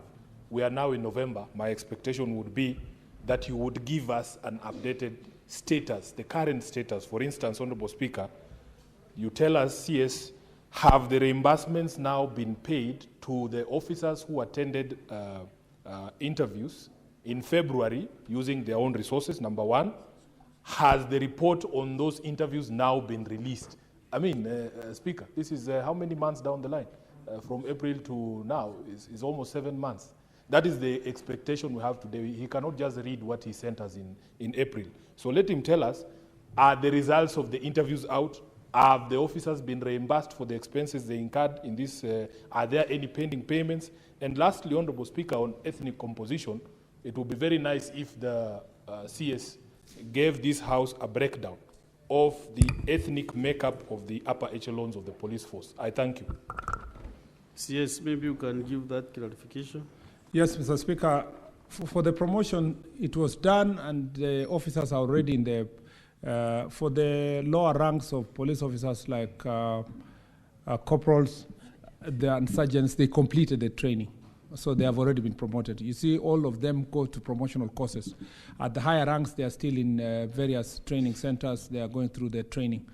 It is important for the senator, which I think we did not provide in the statement, to know that it was not everywhere that AIEs were not facilitated.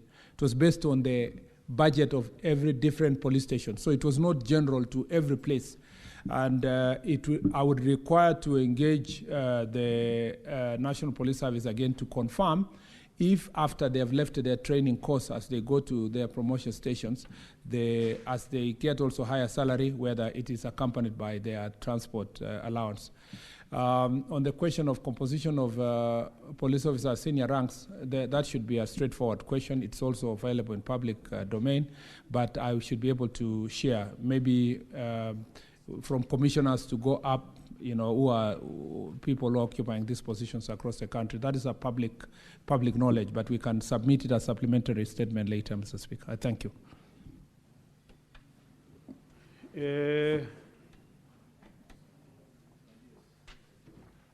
Because of time, Honorable Senators, I think if we go by this list on my board here, it will take a lot of time.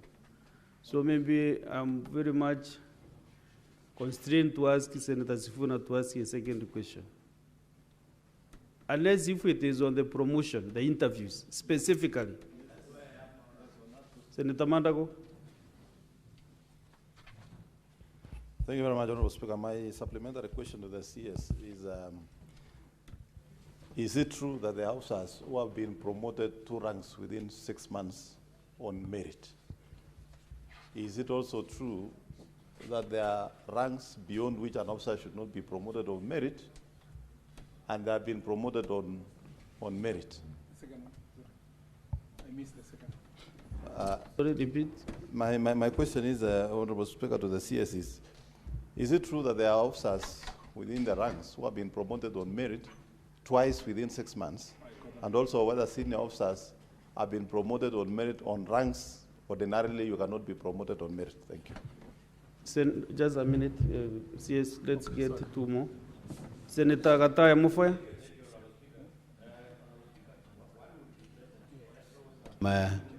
One would be interested to know whether there is any promotion policy in the National Police Service. Most Honorable Speaker, you find that somebody has just joined the police force. Tomorrow he is an inspector. Somebody has been maintaining there for the last 10 years, has not been promoted. So do you have any policy to guide on the promotion to police officers? There are quite a number of discontents within the force. That maybe there's some people who are clinging on corruption and political brokers here and there to get promotions. You have asked your question, and also, I said you should also know that you are a former police officer.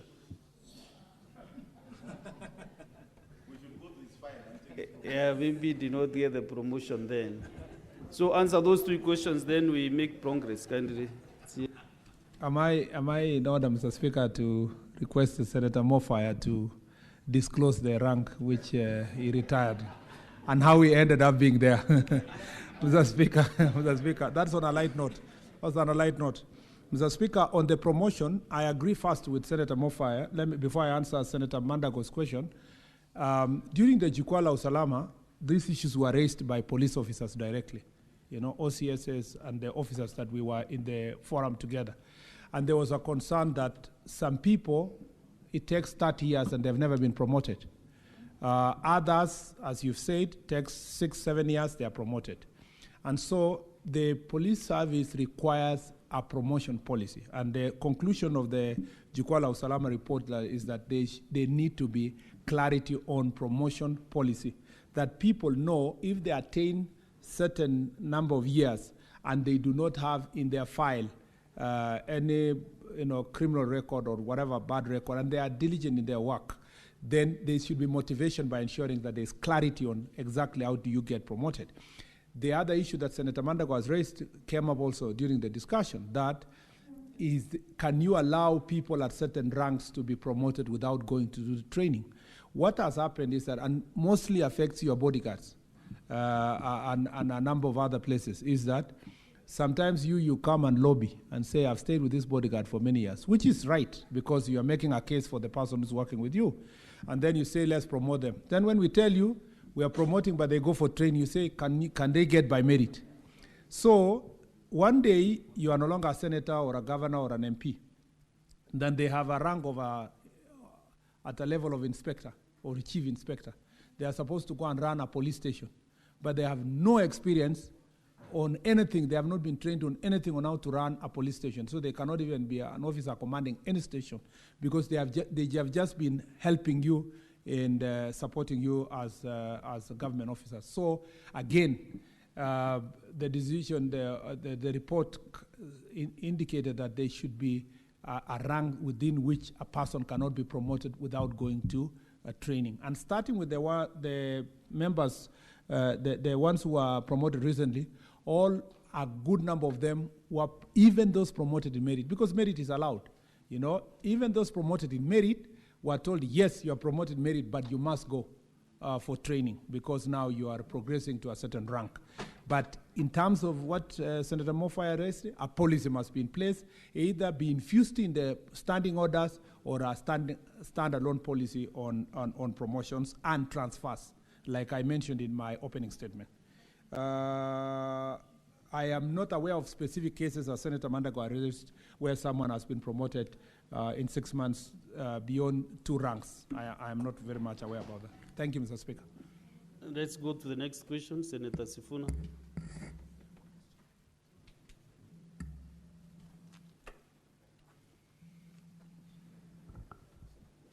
Thank you, Honorable Speaker.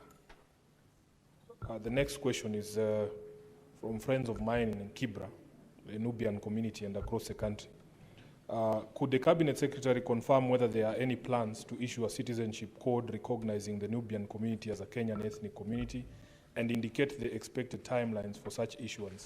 And secondly, why do members of the Nubian community continue to face barriers in acquiring national identification documents, and what measures is the ministry taking to bring an end to this discrimination?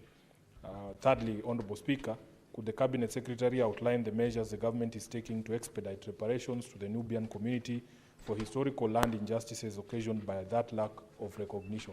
Thank you, Speaker. Honorable Waziri. Mr. Speaker, the government, through the Directorate of National Registration Bureau, assigns unique ethnic identification codes to Kenyan communities. These codes enable individuals to declare their ethnicity when registered for national identity documents as required under Section 5(1)(d) of the Registration of Persons Act. The recognition and coding of ethnic communities is a continuous and progressive process. At the inception of the manual first-generation national identity card system in 1978, individuals declared their ethnicity on registration forms. This information was recorded in the manual register but did not appear on the physical ID card. In 1995, with the introduction of the second-generation ID and the automated Kenya identity management system, it became necessary to create specific ethnic codes to capture the ethnic data electronically. Each ethnic community was assigned a unique code, while a generic code, other Kenyans, was provided for individuals whose communities were not yet listed among ethnic groups in the system. The Nubian community was initially registered the lack of communal code. Over time, the ministry has progressively reviewed and updated ethnic codes for additional communities, including sub-tribes that have asserted distinct ethnic identities separate from larger linguistic or cultural groups. As part of this ongoing progress, the Nubian community was officially assigned a distinct ethnic code, code number 50 in 2022, thereby recognized them as a Kenyan ethnic community within the national registration framework. On part 2, Mr. Speaker, I am not aware of that member of Nubian community. I am not aware that members of Nubian community continue to face barriers in acquiring national identification documents. Indeed, His Excellency the President on 5th February 2025 directed the discontinuation of additional vetting requirements that had been applied during the registration and issuance of national identity documents to certain communities and individuals residing in specific regions of the country. The Nubian community was among the groups positively affected by this directive. Prior to this presidential directive, members of the Nubian community were subjected to a special vetting process that had been developed in consultation between the ministry and the Nubian community elders. This vetting mechanism required attestation of ID applicants by Nubian elders. The purpose of this arrangement was to help distinguish between Kenyan Nubians whose forebearers settled in the country before independence and migrant Nubians who continued to migrate to Kenya. Following the directive of His Excellency the President, this community-based vetting process was officially discontinued, and the Nubian community is now fully integrated into the standard national registration framework. Currently, the registration and issuance of national identification documents across the country, including the members of Nubian community, is conducted under the new uniform mechanism launched by the President to streamline and standardize the process nationwide. Under this mechanism, the identity of an applicant is authenticated by the present or guardian biological relatives through the embossing of the left thumbprint on the registration form. This is further validated by the thumbprint of the chief or assistant chief, ensuring local administration oversight. This standardized procedure applies uniformly in the registration, thereby ensuring equality, fairness, and the elimination of any form of discrimination in access to national identification documents. Honorable Speaker, members of the Nubian community have been registered and issued with national identification documents since the introduction of the first generation ID in 1978. While it is true that the Nubian community was initially categorized under the generic ethnic code Other Kenyans, Code 81, this did not in any way prevent members of the community from acquiring identification documents. Furthermore, the subsequent assignment of Code number 50 has reaffirmed their status as a duly recognized Kenyan ethnic community. With regard to the vetting process that was previously applied to members of the Nubian community, it is important to clarify that the vetting was not unique to the Nubian community. It was also applied to residents of all border counties and to communities living both in Kenya and in across the country's porous international borders. The purpose of this process was not to discriminate. Rather, it was an identity verification mechanism designed to ensure that national identification documents were issued exclusively to bona fide Kenyan citizens. It is with the sovereign responsibility of any state to institute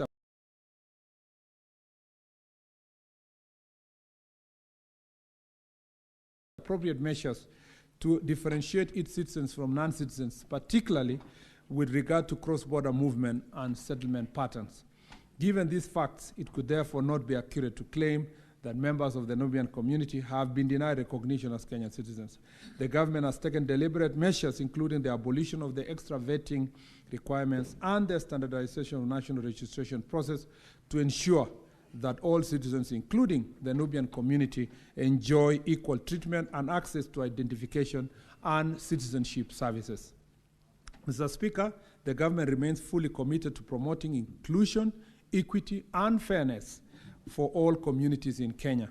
Through ongoing reforms in national registration and identity management process, the ministry continues to work collaboratively with relevant agencies to address and prevent any form of perceived historical marginalization. I thank you. In Nairobi. Yes, they're in Nairobi, most of them are in Nairobi. So, if the CS and given the response, I want the senator to address the question. at least to be affirming to us that whether he's satisfied or she's satisfied, whether he has a supplementary question, so that we avoid the repeat, the way the CS is reading the whole response from A to Z. So, Senator Sifuna, let me hear from you, whether you are satisfied with the response or you have a supplementary question. Speaker, I read this response and I was not satisfied, but I started first by correcting you that the Nubian community is spread all across the country. And in fact, part of the question was the discrimination in identity cards issuance. We were told that vetting had been removed, but in Kisii County, the reports are that they are still going through that vetting. Now, Speaker, the communication that I received from the CS is unsatisfactory for the following reasons. First of all, Honorable Speaker, it is not clear whether there is a formal recognition through something like a gazette notice or a communication. You will see the response that he has given has no annexures at all.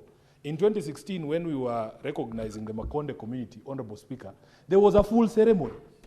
There was a full ceremony. So what the Nubian community is saying, if you have issued a code, you have done it silently, do we have any document? Is it going to be gazetted?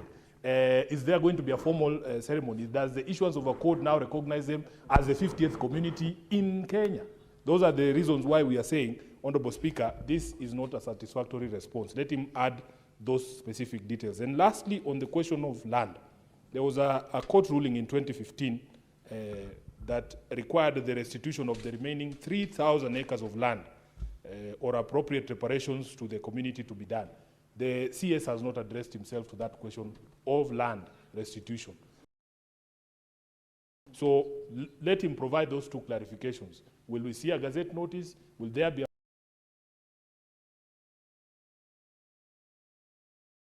formal response? Is there any formal document saying that they have now been recognized, or is just the word of mouth of the CS constitute them as the 50th community in the country? Thank you, Honorable Speaker. Any other member with a supplementary question on this particular one?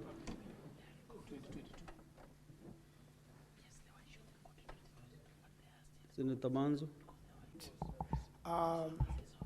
You know, the order followed to recognize communities, Mr. Speaker, because it's been happening once in a while after a community has come out strongly fighting. Could he explain whether they have a program so that we could know, other than the Nubian community, which other community is likely to be gazetted as a community? Because you have still unrecognized communities in Kenya. And how many are they in total? Those ones which have been recognized and those are yet to be recognized. Because it's been happening slowly by slowly, Mr. Speaker, from the Shona community, different communities, once in a while they get recognized, the ones settled in Kenya, Mr. Speaker. Do you know one that has not been recognized? We start from there. Which one? Mr. Speaker, what happens is that we have quite a number from Makonde. Yes, I want to be informed, Mr. Speaker. Senator Mohamed Faki. Ni kweli masuala ya makabila kutambuliwa ni jambo ambalo liko hadhir, na kule kwetu pwani kuna kabila ya Wangazija ambao Wangazija originally they are from the Comoros, but they have settled here for many years, and I brought a statement in the course of this year. I don't know whether Senator Chuti had worked on that, but Wangazija, Mheshimiwa Speaker, ni baadhi ya makabila ambayo hayajatambuliwa katika Senator Faki, you cannot be changing languages the way you want, you know. You just stick to one language. Samahani Mheshimiwa Speaker. Swahili, please stick to Samahani Mheshimiwa Speaker, ni kwamba Wangazija, kabila la Wangazija ni katika makabila ya Waswahili. Ni moja ya yale ambayo hayajatambuliwa katika Jamhuri yetu ya Kenya. Na majuzi nileta taarifa hapa katika bunge letu, na nafikiri kamati ya uwiano na Umoja wa Taifa inashughulikia swala hilo. Asante. Senator Mboni. Yeah, Mr. Speaker, with your kind permission, I was the one on the floor. Mr. Speaker, that's a tribe I was forgetting, but I'm aware there are quite a number. I'm sure Honorable Murkomen knows. And got the question, he has the question. Yes, already. So that he can tell us how many more from Wangazija, how many more? Senator Boni. Mr. Speaker, we must collectively congratulate the government for the decision to make it easier for the Somali community and other border communities to move away from being discriminated. But Mr. Speaker, this is the time. The minister must now tell the country, what security layer have you put there to ensure that potential terrorists who have used these borders before and visited a lot of violence to Kenya do not abuse this directive? Answer those three questions, clarifications or supplementary questions, then we make progress. I think, Mr. Speaker, and I want Senator Sifuna to listen to this, because I'm responding to this question. The CS is I think Senator Sifuna attention. is confusing recognition in terms of as a standalone community with citizenship. The reason why ceremonies were done for the Shonas, the Pemba, the Makondes is because they were gaining citizenship. The Nubians were not gaining citizenship. They were being recognized as a standalone tribe in Kenya. And that has happened so many communities, and it's ongoing. Like even now, I have an application in my office from the Mara community, from Tharaka Nithi. They want to be recognized as standalone from the Nithis, that they want to be recognized independently, and so forth. And it goes through a process of vetting, consultation, public participation, and so forth. For the Nubians, as I read in the statement, they were already Kenyans, and they were recognized under Code 81 until now, 2020. On the question of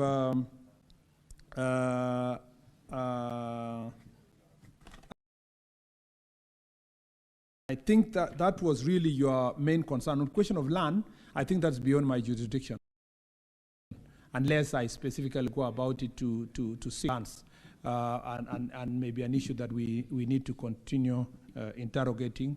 And if the question was to come to us specifically, that security component, of course, we will deal with it. I think that applies then to all the supplementary questions, including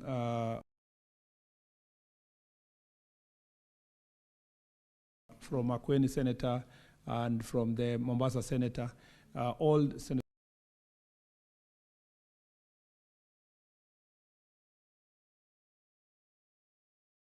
Manza and Senator Faki, all those questions are actually related to citizenship.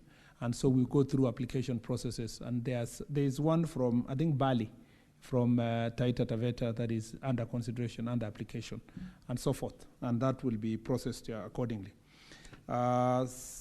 We also have a secretariat that deals with minority groups, that then identifies these groups, and then they usually ask it to be identified independent of the others. Senator Boni Galwale has raised the question of security with the removal of extra vet. No, first of all, Senator Sifuna said that in Kisii, for example, Nubians are still being denied identity documents on an account of being not citizens. Now, you need to separate that there is Nubians, Kenyans, and Nubians who are still coming from other countries, Sudan, Uganda, who are living other countries. So they have to go. If you don't meet the criteria of Kenyan citizenship, of course you still go through process. You will be denied citizenship if you are. It's just like we have Maasai from Tanzania and Maasai from Kenya. Not every Maasai will be given ID here, or a Luya from Samia from Uganda and Samia from Kenya. It doesn't apply, or a Sabaot from Kenya or Uganda. So there's a process that you have, or Pokot from Kenya and Uganda. You have to go through certain processes. Mr. Speaker, on the question of removal of extra vetting requirements for citizenship, I know where Senator Boni is going by using the Somalis example. It was not a Somali thing. It's a Kenyan thing. That's why we talked about the Nubians in the city of Nairobi and other parts of Kenya. This is a problem that during Jukwaa la Usalama, I realized that people of Kwale, Mr. Speaker, people of Kajiado, people of Narok, people of Migori, people of Busia, Kakamega, some parts of Kakamega, especially now Bungoma. You go to Trans Nzoia, you go West Pokot, Turkana, Marsabit, and then now the northeastern counties of Wajir, Mandera, and Garissa, plus Lamu and Tana River were facing. So it is not confined to one community. In fact, the Pokots as aggrieved are as people who are in Lamu. So it's not a problem one community, and the vetting process applies, security concerns applies all over the place. There is also this misguided feeling, which I have seen in the media and political space, that the communities in Northeastern are homogeneous, and therefore they would allow a foreigner to come and be part and parcel of Kenyan community. I think it stems from the fact that very few people have visited those areas. There are hardly 10 people here, not even 10. Maybe there are hardly 2, 3. Maybe Senator Mofire in his previous assignment may have worked there. But there are hardly maybe 5 people in this house who have spent a week in Northeastern, including myself. The longest I've done is 4 days. So sometimes people do not appreciate the understanding of the place in the first place. So the gap, their failure to understand is filled by propaganda. The truth is that just the same way, that's the same way people come from other border counties.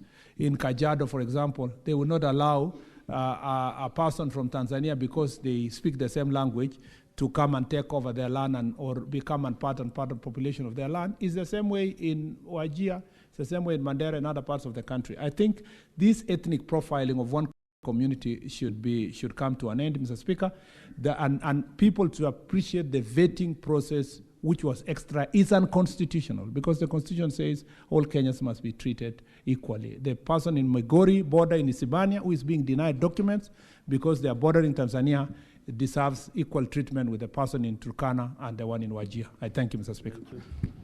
Now, let's go to the next question. Question 049. Senator Shakil Abdar. Just a minute. She has just one simple question.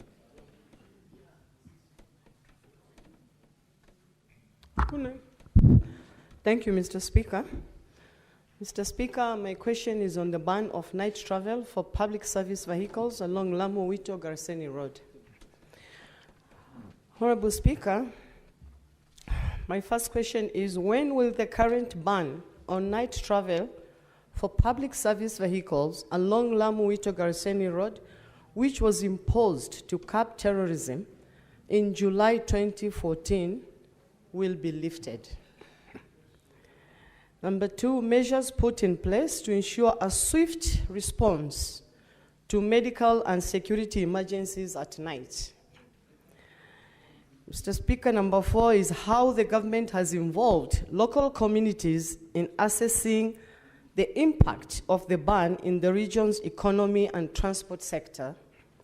And finally, Mr. Speaker, immediate and long-term measures implemented to prevent attacks, security transport routes in Lamu County, and avoid future travel restrictions.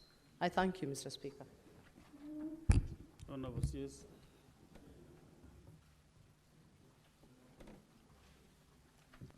The Speaker, on part 1, the Speaker, the travel ban first imposed in July 2014 was prompted by a series of frequent terror attacks along the road targeting travelers, including passengers and vehicles transporting goods. Terror threats in the area remain significant, with the most recent incident occurring in Mangai, Lamu East, on 14th March 2025. The ban has continually been based on the evolving threat levels posed by Al-Shabaab, who remain active in the region, and once the circumstances change, the ban will be lifted. In fact, it's part 2 of the question answers part 1, Mr. Speaker, where the Senator is answering questions of emergency, especially at night. One is that security agencies have strategically positioned armored vehicles along key points on the route, ensuring rapid response to any security emergencies. In collaboration with the Lamu County government, medical response teams have also been stationed in every sub-county hospital with standby ambulance ready for immediate response. Patrols and police presence have been intensified along the roads and business centers to enhance security and vehicular movements. A multi-agency command center has been established in Lamu to facilitate swift response to any attacks. On part 3, Mr. Speaker, the ban has affected the economy of the area. The government is, however, actively working to neutralize existing threats, and efforts are underway to restore security, with the ultimate goal for recommending a lifting of the ban once the area is deemed safe. On the last part, Mr. Speaker, the following measures have been taken to enhance security in the area. Foot and mobile patrols have been intensified to ensure strong and visible security presence. Implementation of counter-violent extremism strategies to prevent radicalization and promote long-term safety. Intelligence sharing among security agencies has also been improved to enhance the effectiveness of counter-terrorism operations. Community policing is being promoted as a key tool to strengthen collaboration between security agencies and the public. Ongoing engagements between the local and religious leaders in order to facilitate timely and proactive responses to emerging security threats. I thank you, Mr. Speaker. Do you have any supplementary question, Senator Shakira?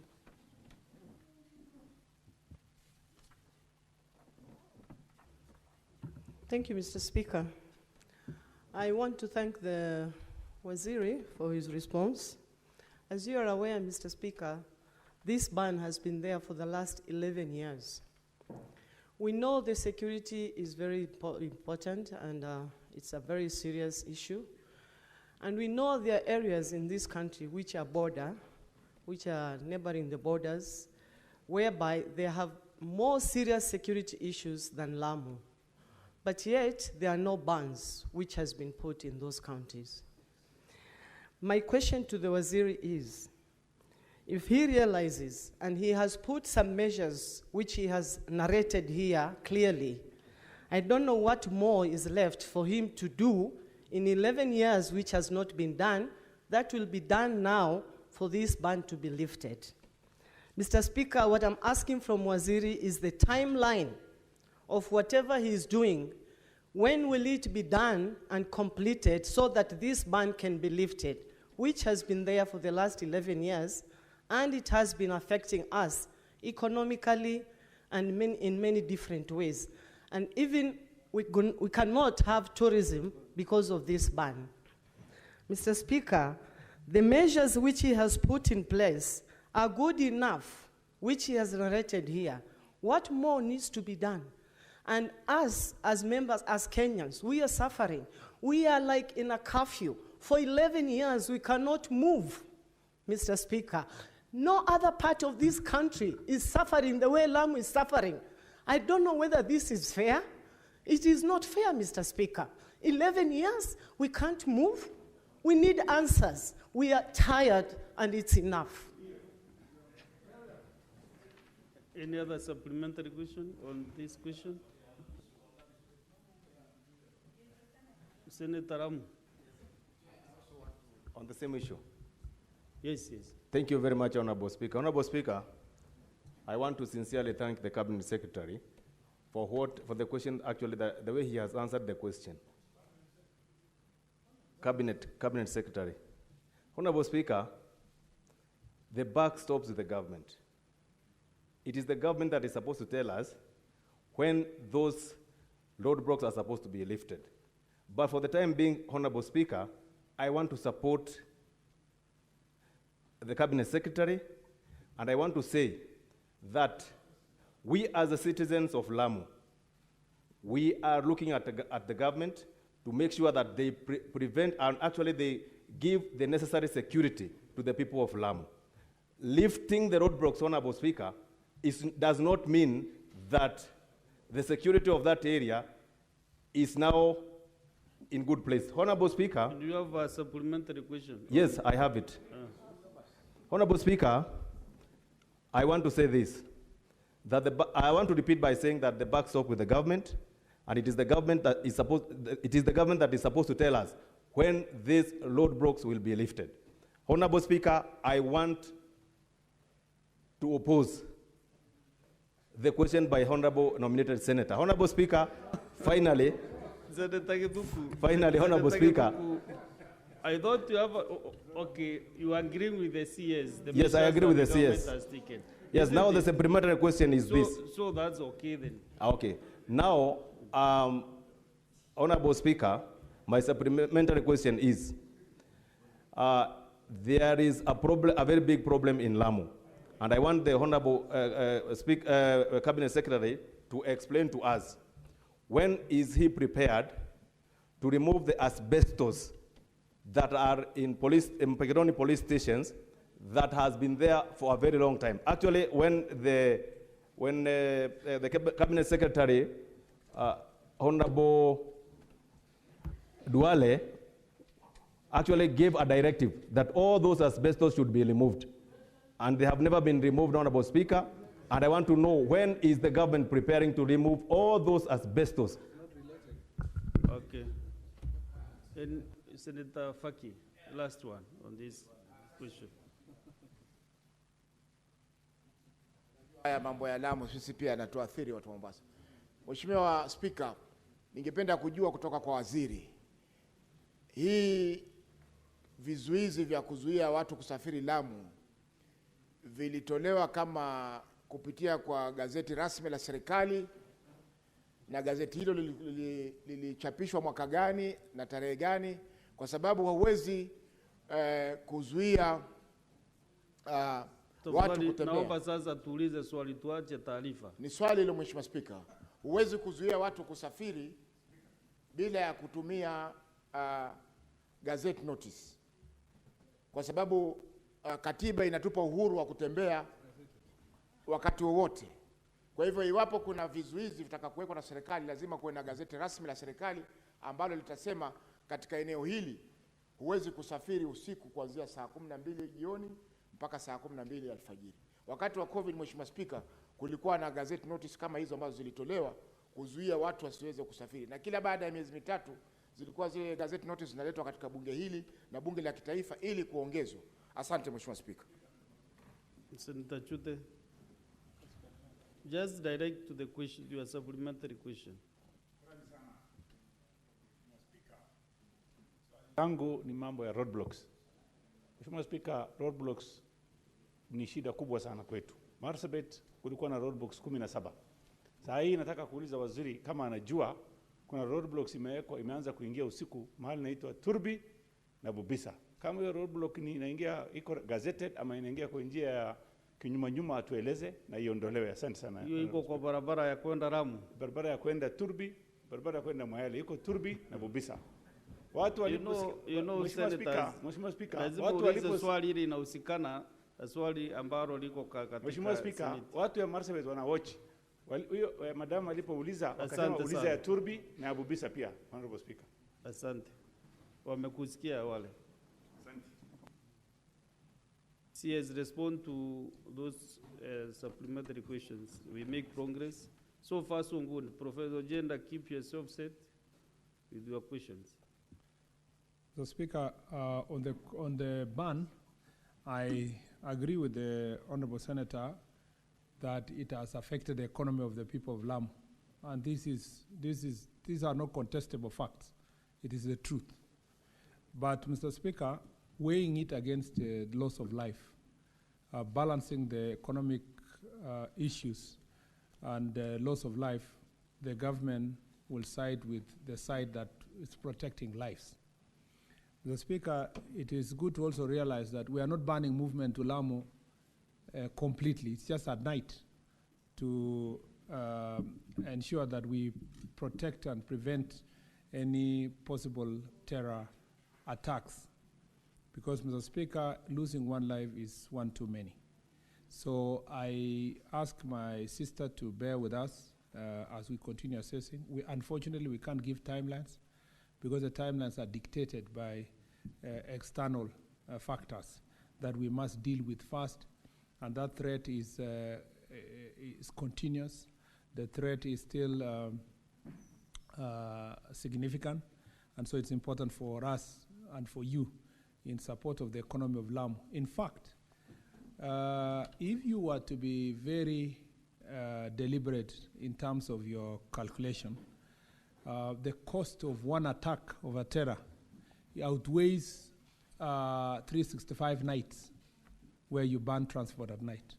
So it is important to prevent, even for economic reasons, it's important to prevent any possibility of any attack along the road. And Mr. Speaker, we will continue assessing these issues to ensure that by the time we tell citizens to travel, we are very sure about their safety. This was already a Gazette notice that is in place. It's just that we have been extending every 3 months via Gazette notice to a continuation of the same. On the roadblocks raised by Senator Chute, I think I am sure those are operational issues. I'm sure the National Police Service from time to time review the need to have roadblocks. It's important for Senator Chute to know that for the country, because I know Senator Chute knows that we are having also a problem in the border between Marsabit and our neighbors, especially dealing with OLF and OLM. And that problem has spilled over to Interland because there is drug trafficking, there is trafficking in human trafficking, there is issues related to banditry, and there is smuggling of ammunition and guns. So if you see roadblocks around Marsabit and Isiolo, it's because of the operation that is going on between our border and our neighbors. Lastly, I think the question on asbestos is a matter of great concern. Maybe it's not related to the Gazette notice of night ban, but Mr. Speaker, it is important that this is the directive given by Ministry of Environment applies to all institutions of government, and I've seen asbestos all over the place in police stations, hospitals, schools, and I think this is a subject we can come and discuss comprehensively, Mr. Speaker, another time. I thank you. Senator Agenda, Professor.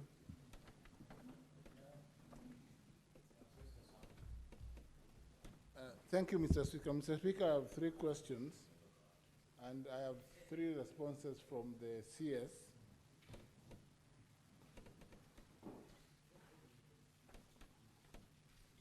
Mr. Speaker, my first question, question number 80, just to paraphrase the questions.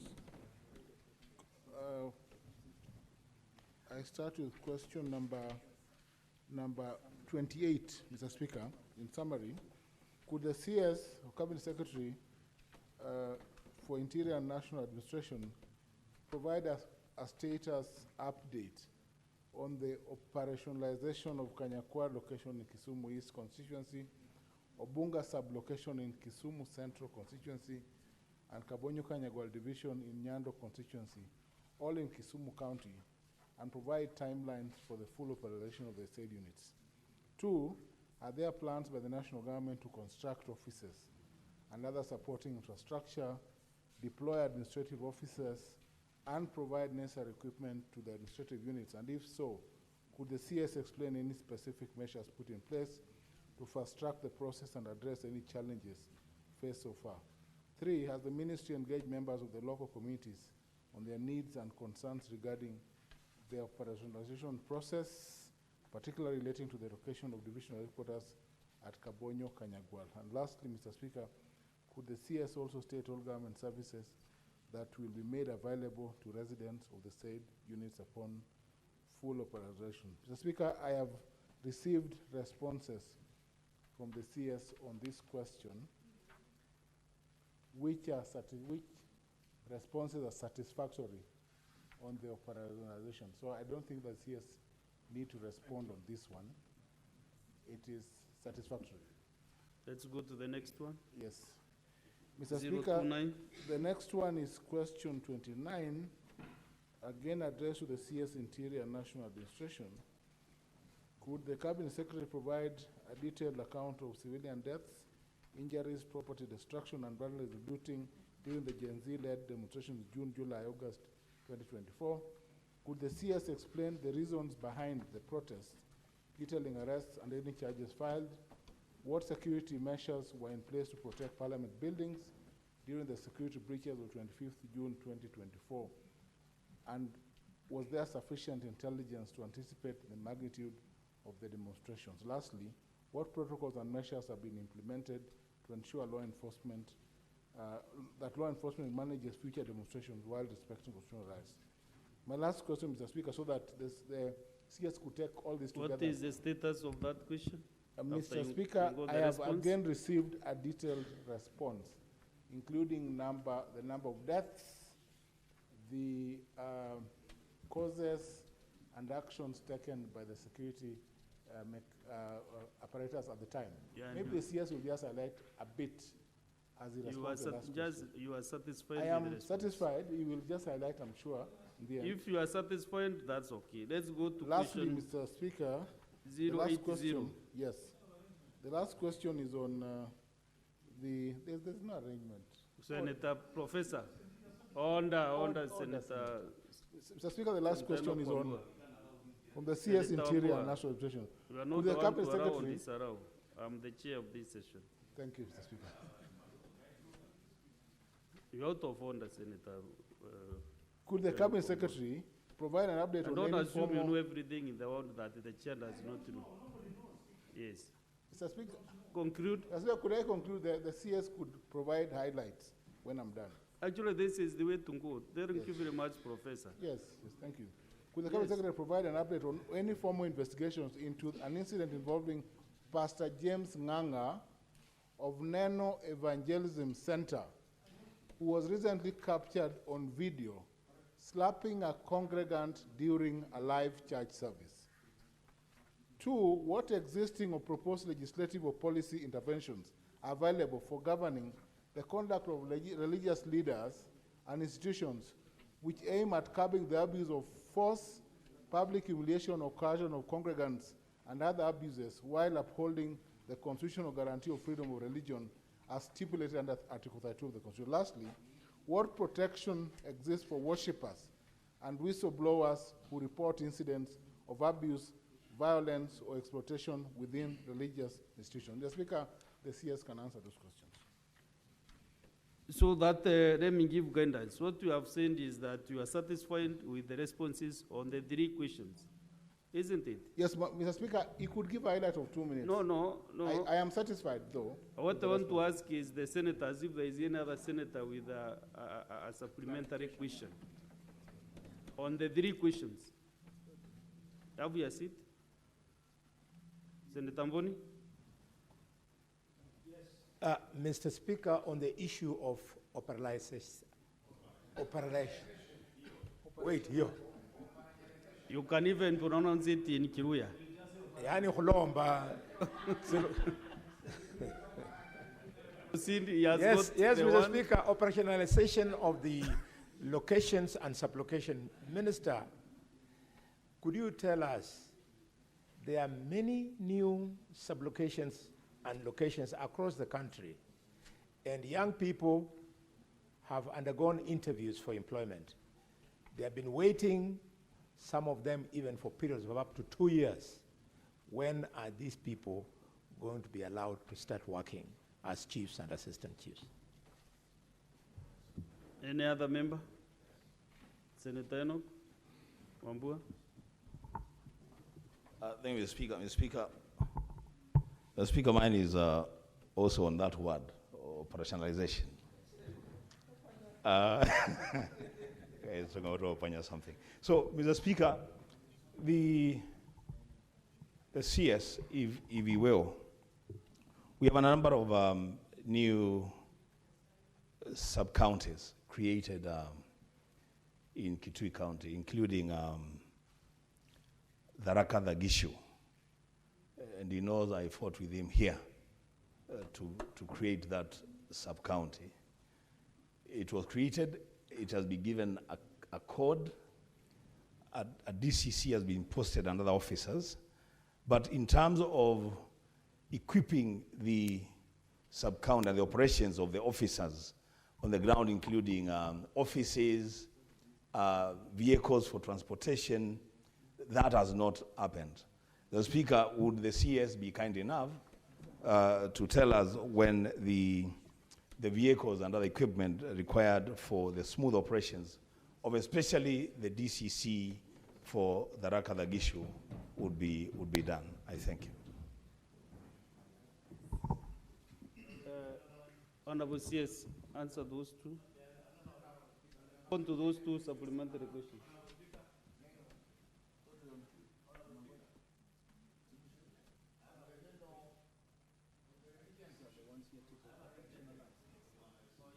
Trinde, so maybe you can ask Senator Kataya.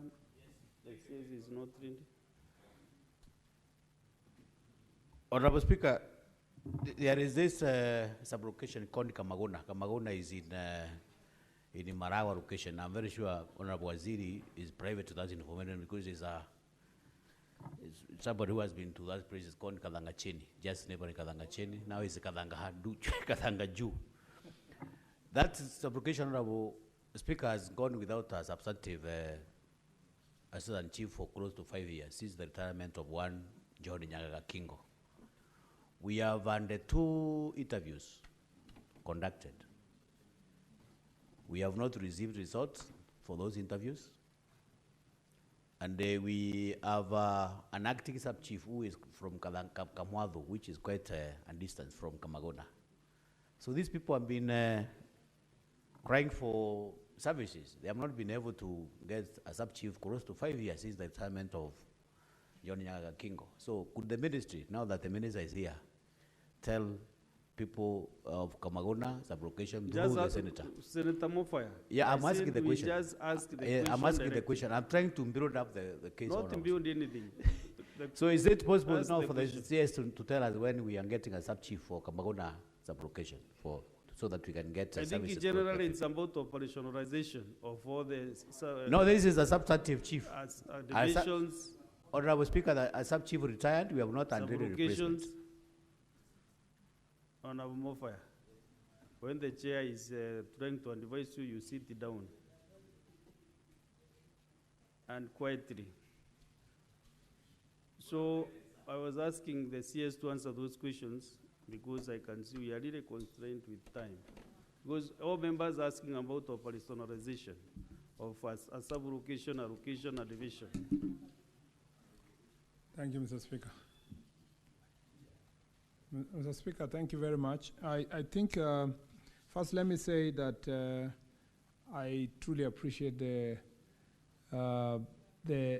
mode you have adopted, Mr. Speaker, through the understanding of the Senator of Kisumu, Senior Counsel Ojenda Tom, that, you know, when we send these questions, it's better when we just come back, we do the clarifications where there is satisfaction so that we don't keep reading and reading all of them, Mr. Speaker. And so, Mr. Speaker, on this, I think he had an issue with the Pastor Nganga. Or is it? Yeah, I think the only question I've been asked to respond to before I go to operationalization is the question relating to the slapping of somebody by someone. Mr. Speaker, it has been established that the alleged incident involving Pastor James Nganga of Neno Evangelism Center, in which he was reportedly captured slapping a congregant, occurred during night vigil prayer, otherwise known as Kesha, on the night of 18th of April 2025. The incident was neither reported at the nearest police station, Parliament, which is Parliament Police Station, nor any other station. Consequently, no investigations are currently underway, as no formal complaint has been lodged by the person slapped. Mr. Speaker, Mr. Speaker, you know, just the same way Senator Monica Lwale raised an issue earlier about a member of Parliament who did not record a statement. This faithful also, Mr. Speaker, did not record a statement. And, Mr. Speaker, if I may digress just for 1 second, that we are witnessing a lot of these issues in churches and purported churches or religious centers where people are being whipped, adults, Mr. Speaker, are being whipped, some are being slapped, some are being sat on, Mr. Speaker, as part of impartation of Holy Spirit, and some, Mr. Speaker, are being washed by their pastors and so forth. Mr. Speaker, this is, I will be responding to the other issue down here, but this is something really that has affected, that is of great concern to the public. But particularly, when someone goes to a church and then they are slapped, and Kenyans are wondering whether this is the right thing to do. The only thing is that because of the extent of loyalty, the extent of the loyalty that some of this, or brainwashing even may say, very few of them are willing to come out and record any statement. So when they don't record a statement, very little can be done by the police, even though you can see it is an act which is repugnant to justice and morality, but very little can be done if it is not properly recorded. Mr. Speaker, what existing? Yeah. The policy framework that exists to deal with these issues are as follows. One, the Society Act, where, Mr. Speaker, is the legal framework for governing religious institutions. Number two is the Penal Code, Mr. Speaker, where when someone is abused physically or otherwise, they can, Mr. Speaker, report to police station and we can prosecute. The Constitution, where you are entitled to religious practice, but there's limitations when there's a conflict with public safety, health, and moral considerations. What are the proposed way forward, Mr. Speaker? The churches are being encouraged to do self-regulation through their associations and councils, such as National Council for Churches of Kenya, Evangelical Association, among others. Two, legislation addressing abuse in religious institutions. There is an ongoing advocacy for a legislation to criminalize abusive behavior in religious institutions. But Mr. Speaker, even with the existing law, you can still do so. Only you need the cooperation of the victims of this kind of abuse. Unless they are children, where we will take action, Mr. Speaker, whether or not the children are coming forward, Mr. Speaker, for adults, you only expect that they record a statement. Do No Harm Act. There is a current discussion on legislative forums to seek to prevent the misuse of Religious Freedom Restoration Act that aims to ensure that claims of religious freedom are not used to justify harmful or abusive practices. Those are legislative proposals. And then there is proposed Religious Organizations Bill 2024, which was a product, Mr. Speaker, of a task force that was put in place, chaired by Reverend Mutava Mutsimi, and which is suggesting self-regulation, registration and oversight of the religious institutions, need for financial transparency, and combating radicalization and incitement, the issues like Shakahola, among others, protection of religious leaders, Mr. Speaker, also who are sometimes targeted by radical elements in the society, and addressing abuse and harmful practices across. The last part is what protection exists for worshippers and whistleblowers who report incidents for abuse or violence, exploitation, and so forth. We have the equality and freedoms from discrimination provided for under Article 27 of the Constitution, freedom of expression under 33, access to justice and Article 48, right to privacy in Article 31, among others. The Whistleblower Protection Act provides legal protection for individuals who report unlawful or unethical behavior, including with religious institutions. It prohibits retaliation against whistleblowers and ensures that those who report abuse or misconduct are safeguarded from victimization. In conclusion, the government is actively collaborating with religious organizations and civil society groups to develop safe and confidential reporting mechanisms for abuse. Trained religious leaders, teams, and witnesses can come forward without fear of reprisal. I will leave that matter there, Mr. Speaker, and until we have a formal complaint, we will treat it as it is. Mr. Speaker, on the issue of operationalization of administrative, Madam Speaker, on the operationalization of the administrative units, Mr. Speaker, this is a cross-cutting issue. At the moment, we have gazetted 18 sub-counties, 291 divisions, 1,439 locations, and 2,693 sub-locations which are yet to be operationalized. The reason being that we have budgetary constraint. Most of these institutions are gazetted because of the request, public participation, and then when you reach here, you submit the budget to Parliament.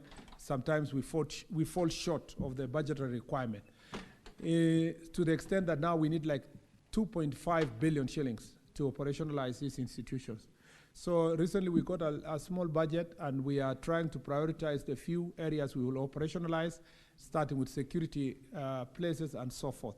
And so, Mr. Speaker, as we work on this issue and push for the next budget for next financial year, and I know the budget policy statement will come to this House for input, it's important that we look at that item and see and flag out that item specifically, because some of these units were established 2015, 2016, 2017, up to now, and they're yet to be operationalized.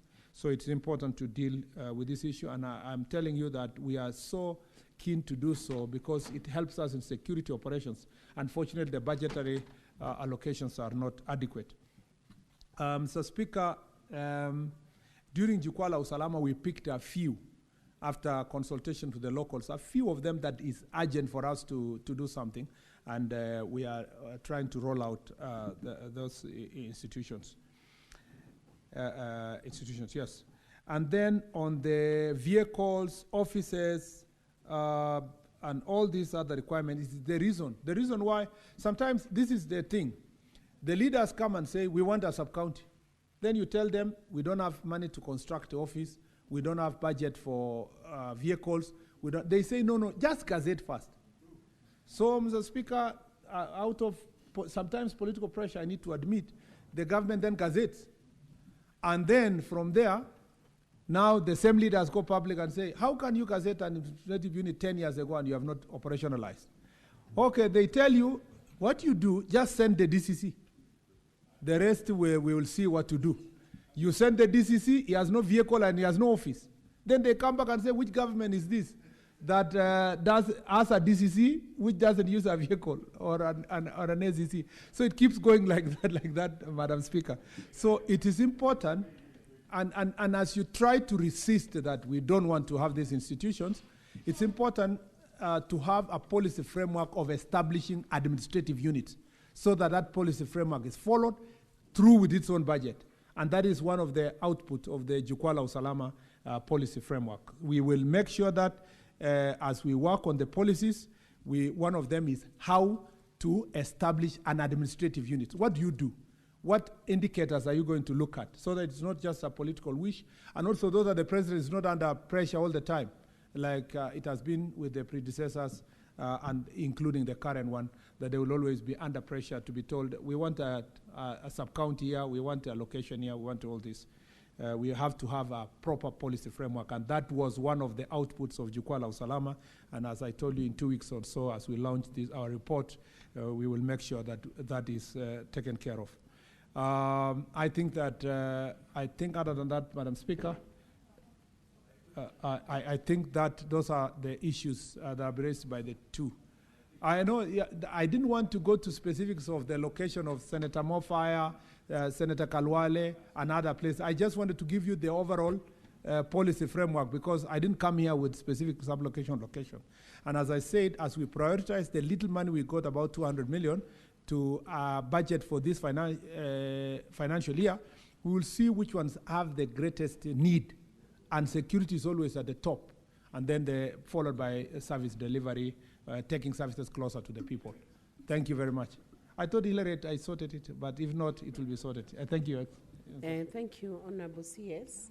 Because the CS has very many questions, the speaker who was on the chair before me had given a guidance on how we do the questions, so I'll call Senator Kathy Muma to read out her questions to the CS. Thank you, Honorable Speaker, and thank you, CS, and welcome to the Senate once more again. CS, I have read through the answers you've given to my questions, which I will read. I have a challenge around 2 of those questions, looking at your answers. But let me read the questions first, and then I can indicate my challenges. The first question Madam Speaker, I rise pursuant to Order 51 to ask the CS Interior the following questions. One, could the Cabinet Secretary appraise the Senate of the following? One, the ratio of male to female officers across the various cadres of the former provincial administration, including village elders, assistant chiefs, chiefs, deputy county commissioners, and regional commissioners, providing a breakdown of the numbers by county. Number two, the number of male and female police officers, including their distribution across different ranks and counties.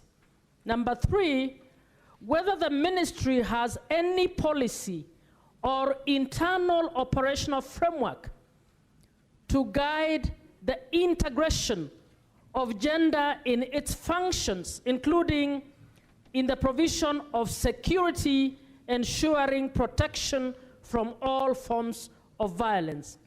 And four, Senator Kathy Muma, which question are you taking? I'm reading my question.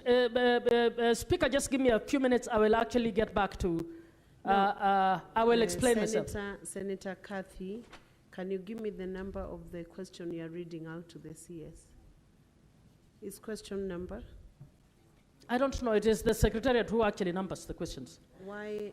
Now, the reason Why I'm asking that is because I have two questions from you. Question number 51 and question number 121, and both of them are not related to the issues you are reading now. Do you want to stand down your question first, you clarify? Because the questions before me are different. So you might, the CS I've even been guided by us. Honorable Speaker. Can you check the order paper and see the questions that are before the House today? Question number 51 and question number 121. So that you could read out a question which the CS may not even have an answer on it or was not coming to respond to that question today.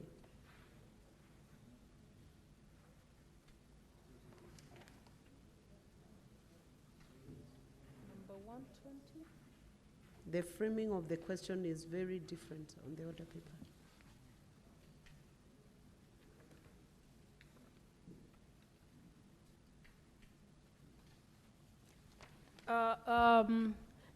I'm reading question number 51.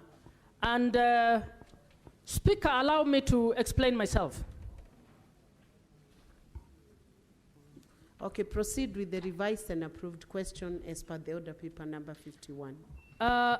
Speaker, allow me to please state my case.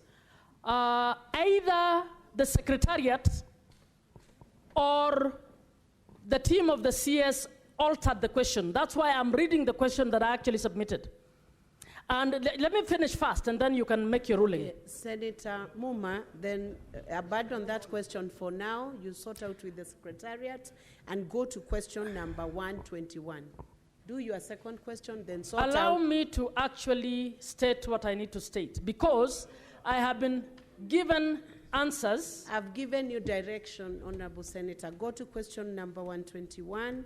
Sort out the revised edition of approved question number 51, the one which is in my order paper. Please go to question. I submitted this in March, and if questions are distorted without members being told, at least allow to discuss it, and then you can make your ruling.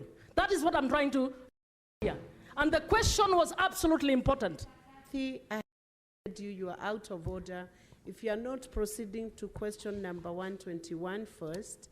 Moving on to question number 121. Yes.